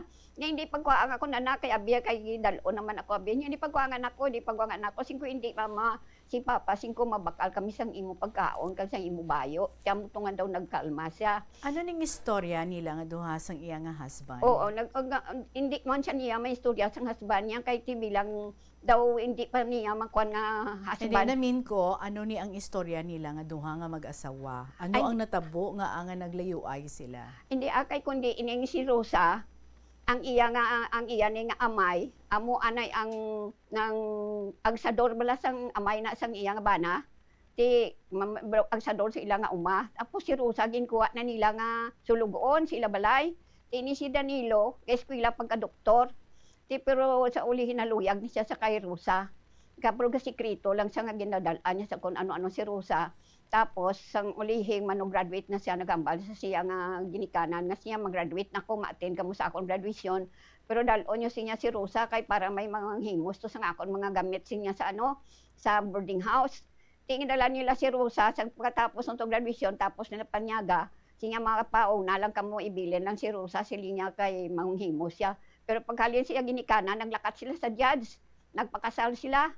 Tapos, nagtulog sila sa hotel. Igo pag-agap, nagpauli sila. Pag-abot yung dogin, pakita. Ito siya Iloy, ang iya nga ng marriage contract. Tinaakig Iloy, siling sang Iloy niya, kagago. Simos niya, si isa kasulugon ka lang siya mga sawa niya, mabisan ano man siya, kay ginahigugma ko siya. Ti karon amo nang sistema, sang only daw pila kwan, kay sa Guam, kinanglan sang doktor. Padala na si Danilo to sa Guam. Naghalin abid sa sila nadulat sa Guam. Karon sang ato na si Danilo sa Guam, ginsigaran niya ni si Rosa nga siya Rosa hindi bala nga sang una sang wala ka pa diri sa amon. Garado ka man to sa umatik subong ang amay mo masakit araduha tong iraduhon. Kinagpati man si Rosa kay bisan gasaway na silang pagtraton lang kay Rosa daw sulugon man gyapon bala. Tinaglakat nito sa Rosa sa uma. Magkahapon pagkapauli ya, sirado na ang balay. Wala na sila, siling sa gardineros niya, naglakato sila sa Manila, mabakasyon ko, no. Halis sa kasinggitan, nga anak ko nga, nagindala yung anak ko. White sa Maymo, kay siradong balay. Nagbalik naman to sa sakwan, sa ila to nga umasang dito sa uma. Pagkadason na adlaw, nag-arado siya halin sang aga, as naging maghapon, pwerte ang init sang aga, pagkahapon, gulpi nag-ulan. Pag-ulan to, way sa panilong, dahil kay medyo layo pang ila kamalig mo, nabasa siya. So, sang gabi, nagkurog sa tudo-tudo, daw nagsaka ang hilanat sa ulo, kay amututi daw, may sa tupad nila, may tambi man sila blang uma, natingalan ang tambi nila nga siya, tatlo nakadlaw kuno ila karabaw, wala abi kalat, siya basi nalipatan ni Rosa, nagpalapit to sa kamalig, sang dito sa kamalig, nabatian niya nga may nagahuro-huro, kag may nagahibi, kag may nagakadlaw, tapos, ginaili-ili niya iya bata, ang kuan bala kuno na, ang ano na sang kawayan, among ginaili-ili. Tapos nagsaka to ang tao, kita si Rosa, amo to niya sitwasyon. Sa uli, nagtawag sa manugbulong, siling sa manugbulong siya na ano ang iya utok tungod sang nabasa siya bala, ang purti nga init. Kasi niya anong mahimo, tani. Niya, ang matawag ta pulis, nagtawag sila pulis, karon ang pulis amo naghambal nga dalon sa asilo. Kaya mo to gindala nila to sa asilo si Rosa amo tang nakaabot dito sa asilo. Paano siya natultulan sang iya bana? Kundi amo na to, siyang ulihi, kay banan mo sang nag-ano na siya, nga daw ay na magasulat ang iyang asawa, na mangkot siya sa Iloy nga ano na tawag. Ang sulat sa niya Iloy nga ang asawa mo nag-upod si iban na lalaki. Kaya amo to nga naakig ang iyang nga bana, why na siya mag-ano-ano. Sa ulihi, ang isa pagin ka doktor nga amigo yaman, indestino naman to sa Guam. Tapos singling niya sang amigo, baw grabe ba? Wala ka gid siya maluoy sa asawa mo. Siya nga maluoy ko kay nagupod sa laki niya, hindi sa na. Ang asawa mo siya nagbuang siya sa kaymuan sa imong ginikanan. Amo to nga insida, nag-file siya sang leave. pagkalya sang lib, nagpuli siya sa dire sa Pilipinas, tapos ay saan ito magkanto sila balay dito to sa sang misilinga dira sa asilo kay para mapamatuan niya kung eksakto ang ginambal to sang migoy nga doktor. Ti amo to kamo na nakita ya si Rosa nga amo na ginang sitwasyon. Ti amo to nag-ano sa Madrid kung paano ya kuno abi mapabulong ang iya asawa nga doktor man siya pero hindi siya doktor sa utok. Siling sang Madrid siya Madrid pwede kami diri siya nga makastay anay hasta mabag-ayaw asawa ko. Siya o pwede ka. Tapos nagpuli sa sila balay. Pagpuli sila balay siling siyang iagikan abaw siya Danilo wala ka nang pabalo nga maabot ka tani masugat ka namon. Siling niya madi na nga akong asawa. Siya hindi bala siya gin siya nanta ka nagpod sa lakay niya. Butigon ka mo, wala ka mo siya kalag ng mga ginikanan, nagbuang ang asawa ko tungod siya sa kahimuan ninyo. Kung wala siya gali siya may nagbulig, tani nga pamulot lang basura ang akong asawa sa mga dalan-dalan. Nga tisugod subong niya, inang hindi ka na magdumdum nga may bata ka pa. Tidalong niya bata nga singgit ang iya iloy. Ang apo ko niya, apo mo lang niya, amon anak namon siya. Hindi na lagin to yan ni ni Danilo, ya bata to sa asilo. Pila edad sang ila bata? Ang edad sang bata nila daw 2 ka tuig. Kaya mo itong gindalaya dito ang bata. Tapos ang pagkadalaya na to sang bata, gindala to ni Danilo sa iya asawa. Gakuan siya, gasinggitan siya. Sa ulihin, daw nagkuan bala, daw nagmuklat ang iyang isip, daw nagkuan niya nga kilala yan ng bata ya. Pero ako gyapon ang pagtrato sa kondo bata, yaman ko gyapon la. Isang uligin kuan sa ni Danilo sang doktor, kagagin pabulong dito sa nga pabulong. Kay namangkot gani ang amuna si Danilo kung paano nga nakaabot nga sawi amo to sugid sang Madrid siya nga gindala sang pulis dito. Ti ginkuan to sang doktor para sa utok. Mga 2 ka bulan kag mag-ayaw si Rosa. Sang pag-ayaw ni Rosa, gusto nila tani kay mabalik siya sa Guam dalon nila nga dalon ako pero wala ko ginpadala sang Madrid sa ila. Okay. So bale, nag-ayo si Rosa, so nag-ugdanay sila liwat, tapos ang ilang nga anak, upod na nila, nagpagwam sila. Oo. Okay. Ano ang last nga balita mo ni sa ila? Amo na dito na sila sa kuan Malipayo na to sila sa Guam. Ara pa sila hasta sa Bong? Ambot lang siguro subong kay titigulan ako. Paedad ko pa lang to. So wala ka naman balita sa bata nila? Why na ko balita, kahit hindi man ko pagpadala sa madre mo. Okay, sige. Mga kabombo, ang ato nga oras, alas 2:42 sa hapon, gina-istorya natin diri, no? Pero tuloy-tuloy man siya sa iyang pagpatpat diri. Isang amon sining istorya nga iya nga naagyan. Kaupod si Rosa kag si Danilo, si Abuela sang Lapas. Panong balikan natin siya, kaupod ninyo, sige hapon, si Tita Regine, ini ang kahapon lamang program. Magabalik kita pagkatapos ng pila ka mga importante ng mga pahibalaw. Plazuela de Iloilo, Billboard of Activities for July 20 to 26, 2025. Oldie Goldie songs are their specialty. Kag sila magabalik sa Hulyo 26, Sabado. Sa concert at the Plaza presents The Retro Band. Mangininyo, umpisa alas 6 sa gabi. Sa tion sa musical show, napulo ka mga matahom nga Plazuela de Iloilo, special edition mags kag madamo pangaiban ang igaparafol sa mga suki sang Plazuela de Iloilo. Sa Hulyo 27, Domingo, ginaagdang tanan nga mangin kabahin sang Eucharistic celebration nga pagahiwaton sa Latolda sa among adlaw alas 11 sang aga. Sa tion sang Holy Mass, magpangamuyo kita sa Ginoo nga i-remind ang aton mga lideres sang conflicting countries nga ang violence hindi ang sabat sa tanan nga sahi sang misunderstanding. Plazuela de Iloilo, we remain to be one with you in the common hope for a better community in a progressive country in 2025. Pananakit ng katawan, sila ang magpapatunay kung gaano ka-epektibo ang SAN Liniment Oil. Masakit na katawan ko, yung likod ko, papapahirang ko yung likod ko. Konting massage lang naman na ganyan eh. Ayun, nawawala. Maitulog ko lang yan, wala na. At ng ulo. Masarap na tulog ko, sir. Subukan nila at nang marunayan nila na ang SAN Liniment Oil ay mahusay. Tanyata Rivera Salamero ng South Poblacion, Gabaldon, Nueva Ecija. SAN Liniment Oil. Gawa ng SAN Marketing.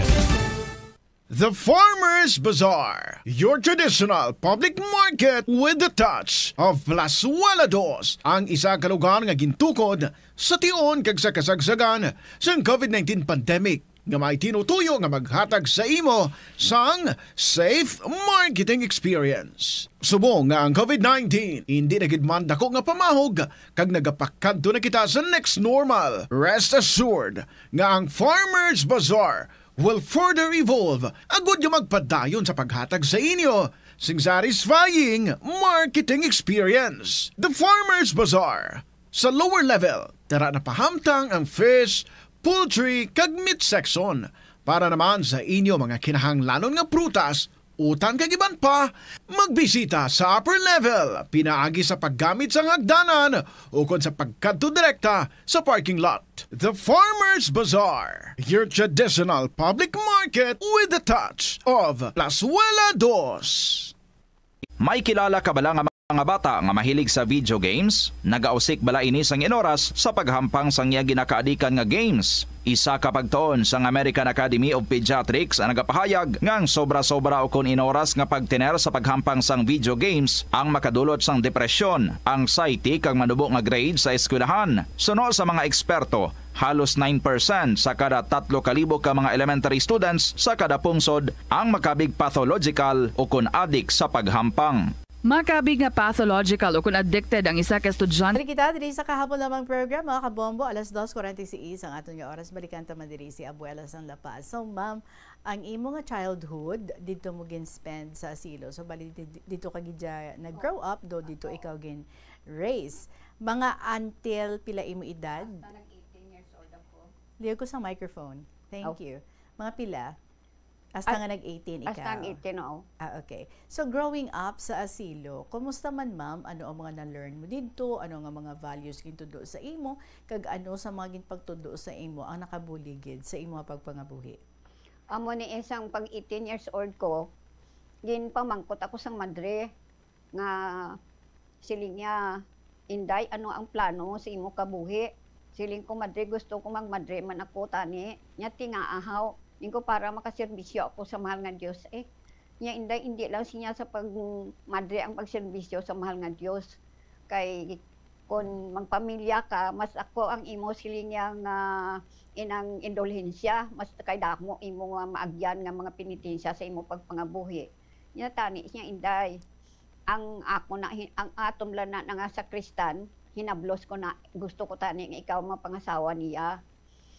Siya kinanglan siling niya inang magmasino London kalagay bendisyonan kamo sa mahal nga Dios. Singkuti madre paano abi ang akon nga amay.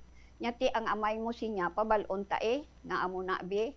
Ti kay kung mo layo tong amay ko kisang pagkadto sang amay ko to sa akon, may ginbilin siya nga long distance telephone gintawgan sang madre nga amo na abi ang tuyo. Ti sining sang amay ko, nya madre siya tani ang plano ko na sa ko makagwa na siya, eskwelahon ko siya doktora. Pero tis niya kon amo ni kay kumu kamo man ang gindakoan niya bilang kamo ang bilang Iloya, wala na ko sing sarang mahimo. Tugyan ko nang siya sa inyo. Pabalalang kami niya kung saan o kamo nimo ipakasal So bali, nakapamana ikaw through sa pagpatigayon sa madre. Nag-enjoy ka man sa imo stay sa asilo? Oo, enjoy man ko kay ti palangga ko sa mga madre mo. Ano sa mga gintudlo nila ang na-appreciate mo gid kag nakahatag gid ako nga bulig sa imo pagpangabuhi? Ang pagmasino London kag ang pag ano bala na kung paano kay amon ta kundi gin pakasal nila kami. So pagpakasal nila sa amon inang dito kay ang sa likod na sang asilo bilang daw property man abi na sang akon bana, dito kami nila gin patindugan sang balay dito kami nagpangabuhi. Ti karon ang akon isang pagkasal sa amon sa mulo kami ginkasal, pero pagkatapos namon kasal, pag abot namon sa asilo, ginkunan kami liwat sang pare namon nga chaplain, ginbendisyonan kay ti katsila to ngamon pare, ti gulang na. O palangga yaman ko to. Ti isang pagtapos namon kasal, pagwa namon sa simbahan, ara nagahulat ang mga madre sa sagwa kag ang akon nga kopdanan, may haksanay, may hinibiay. Tapos sa uli ginwasagan nila kami bugas, kag bulak. Ti damo amon bisita nga nag-alabot, mga pare, mga seminarista, kag mga talahuron man nga mga tao amo to si Don balaan mo ang akong tubana, apo ato siya ni Doña Petra Yusay kag ni Don Aguido Laison pero galing patay na sila bala. Ti karon nag-alabutan ang mga Lidesma, ang mga Laison, ang mga Yusay, Tapos pati si Mariket Lopez bilang asawa sang Vice Presidente, ni Fernando Lopez, nagkadto man to kay balaan mo kung magpaskwa gani na, nagakadto na da ang mga manggaranon, magkuha sang kabataan nga bilang ila ipasardiya bala. Ang pasardiya na tawag bala ipagkanon kanila, bilog adlaw si ila bilang dito ka mamaskwa.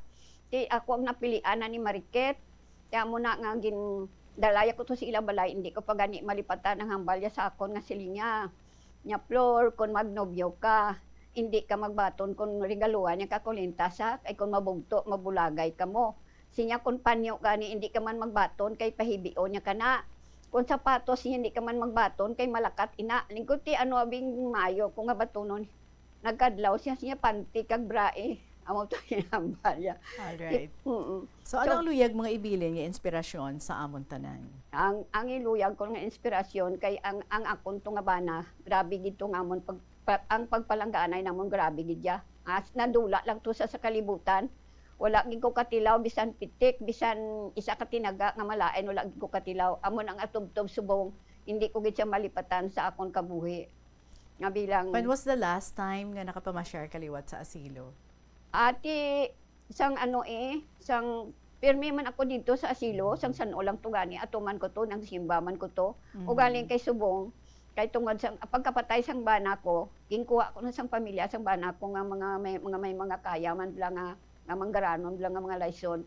Tidira nila ko gani gin pa istarda sa tubang sang IBSBN. Okay, sige. So, kumusta ang last nga pamasyar mo to sa asilo? Ano nang mga changes nga nakita mo? Ati, na, kay ang amon mga building to sang una, ginguba na to, hindi na to amo. Karon ang mga madre to Subong, mga bilang daw ginhimo na nila nga kuluanan sa mga madre nga tigulang. Ti ano na sila inang mga may caregiver na sila kag mga boy. Hindi na way na sa tigulang to yang libre lang, may bayad na. So wala na sang mga kaangay sa imo sa una. Oo. Wala na sang amo sina, Wala bali na. nagakuha na sila sang caregiver. Oo. All right, sige. Overall, anong imo nga mahambal sa imo nga growing up years sa sulod sang asilo? Ang ako na nga ako nakuhaan nga kwan kung magmasinulunnon ka kag makabalo ka lang magsunod sa mga reglamento, may maayuhan ka gid nga mabutan sa imo pagpangabuhi. Amo lang na. Alright. Madamo nga salamat sa imo, abuela, sa imo pag-share diri sang istorya ni Rosa, kag ni Danilo, and partly sa imo man nga kasaysayan. Ang ato nga oras, mga kabombo, alas 2:52, magabaton sang 1,000 pesos nga cash, ang aton diri nga winner, and that's the same prize that you are going to receive if ikaw naman ang mapilian bilang aton nga winner diri sa kahapon lamang program. Sa aton nga pagbalik, ang aton announcement sa aton nga winner para sa sini nga semana. Alas 2:52 ang aton nga oras, magabalik kita pagkatapos ng pila ka mga importante nga mga pahibalo. Sang good manners and right conduct ang makabulig sa paghimo sang positive, respectful environment para sa pagtuon. Nagapakita ini sang pagtahod hindi lang sa mga manunudlo kundi mangin sa imo mga classmate kag sa school community. Mag-abot sa eskwelahan on time. Ang pag-abot sang late sa klase kag sa aktibidad ang nagapakita sang kakulang sang respeto sa oras sang iban. Magpamati sa imo maestra o kun maestro samtang nagadiscuss ang lesson kag sundon sang maayo kun may yara sang instructions. Tawgon nga ma'am o kun sir ang imo teacher o kun staff. Kun may pamangkot, ibayaw ang kamot, agud mahatagan ikaw sang kahigayunan nga makasabat. Maggamit sang please, thank you kag excuse me kung nagaistorya sa imo classmate o kung sino man ang imo ginaatubang. Likawan ang pagpanunlog, pagbuli o kung pagpanginsulto. Mangin maayo kag may respeto sa isig kapareho. Mangin matinlo sa classroom kag school grounds. Ibutang sa basurahan ang basura kag indi pag-ihaboy sa bisan diin lang, ilabi na sa sulod sang classroom. Respetohon ang propiedad sang eskwelahan. Halungan ang mga libro kag supplies kag likawan ang mangguba sang pagabutang nga wala mo ginapanag-iyahan. Mangin focus sa pagtuon kag likawan ang pag-istoryahan na isang classmate samtang nagadiscuss ang imo maestra o kun maestro sang inyo nga lesson. Likawan ang cheating. Masami nga kompletohon ang assignments kag test nga wala nagapangopya sa hinimuan sang iban. Agud makalikaw sa food poisoning o kung paglain sang tiyan, sundo ng ining mga pahanumdom. sa pagprepara sa mga pagkaon kag ilimnon. Manghugasan ka mo. Over the weekend, please take the time para nga magpungko man kag maghanduraw sa mga kahapon lamang ninyo dira. And then i-share kag ipadala through email diri sa Bombo Radio Iloilo. Paki-email sa bombo_iloilo@bomboradio.info or kung hilig ninyo ang magsulat sa gihapon, pwede gid na, especially sa mga seniors naton out there. Isulat ang inyong makasaysayan sa kabuhi kag ipadala sa kahapon lamang program DYFM Bombo Radio Iloilo, Sky City Tower, Mapa Street, Iloilo City.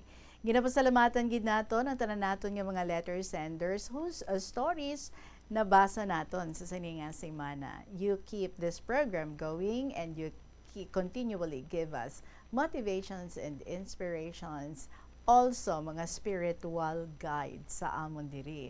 So madami yan salamat. Feel free anytime na magpadala lang sa inyong mga kasaysayan man and be a part sa kahapon lamang program. So thank you gid sa mga letter senders naton. Isa sa inyo ang aton nga mangin winner para sa sininga semana kag ato naman nga paga-interviewhon sa pag-abot sang Sabado next week. Uy, hala, Agosto na ang next nga Saturday. Ang bilis-bilis ng panahon. To win 1,000 pesos in cash, kag I hope makaatubangay gid kami diri sa studio sang Bombo para makaistorya naton siya. Our winner for this week, wala sang liwan, kundi si Nening Rosie sang Alimudjan. Again, Nening Rosie sang Alimudjan ang aton nga winner para sa sininga semana diri sa kahapon lamang program. Mga kabombo, madami nga salamat sa inyo. Siyempre, magasunod na ang inyo naman nga mga paborito kag mga matahumgid nga mga dramas kada hapon diri sa Bombo Radio Iloilo. Pagkatapos sang kahapon lamang program, si Tuyang Ermitanya kag pagasundan sa Provincial Jail kag ang Dear Diary. So enjoy lang sa pagpamati sa tanan nga mga programa diri sa Bombo Radio Iloilo. It's a weekend, so balikay kita on Monday. Hope to receive your letters by then. Sa gihapon, ninyo alagad si Tita Regine para sa kahapon lamang program. Good afternoon.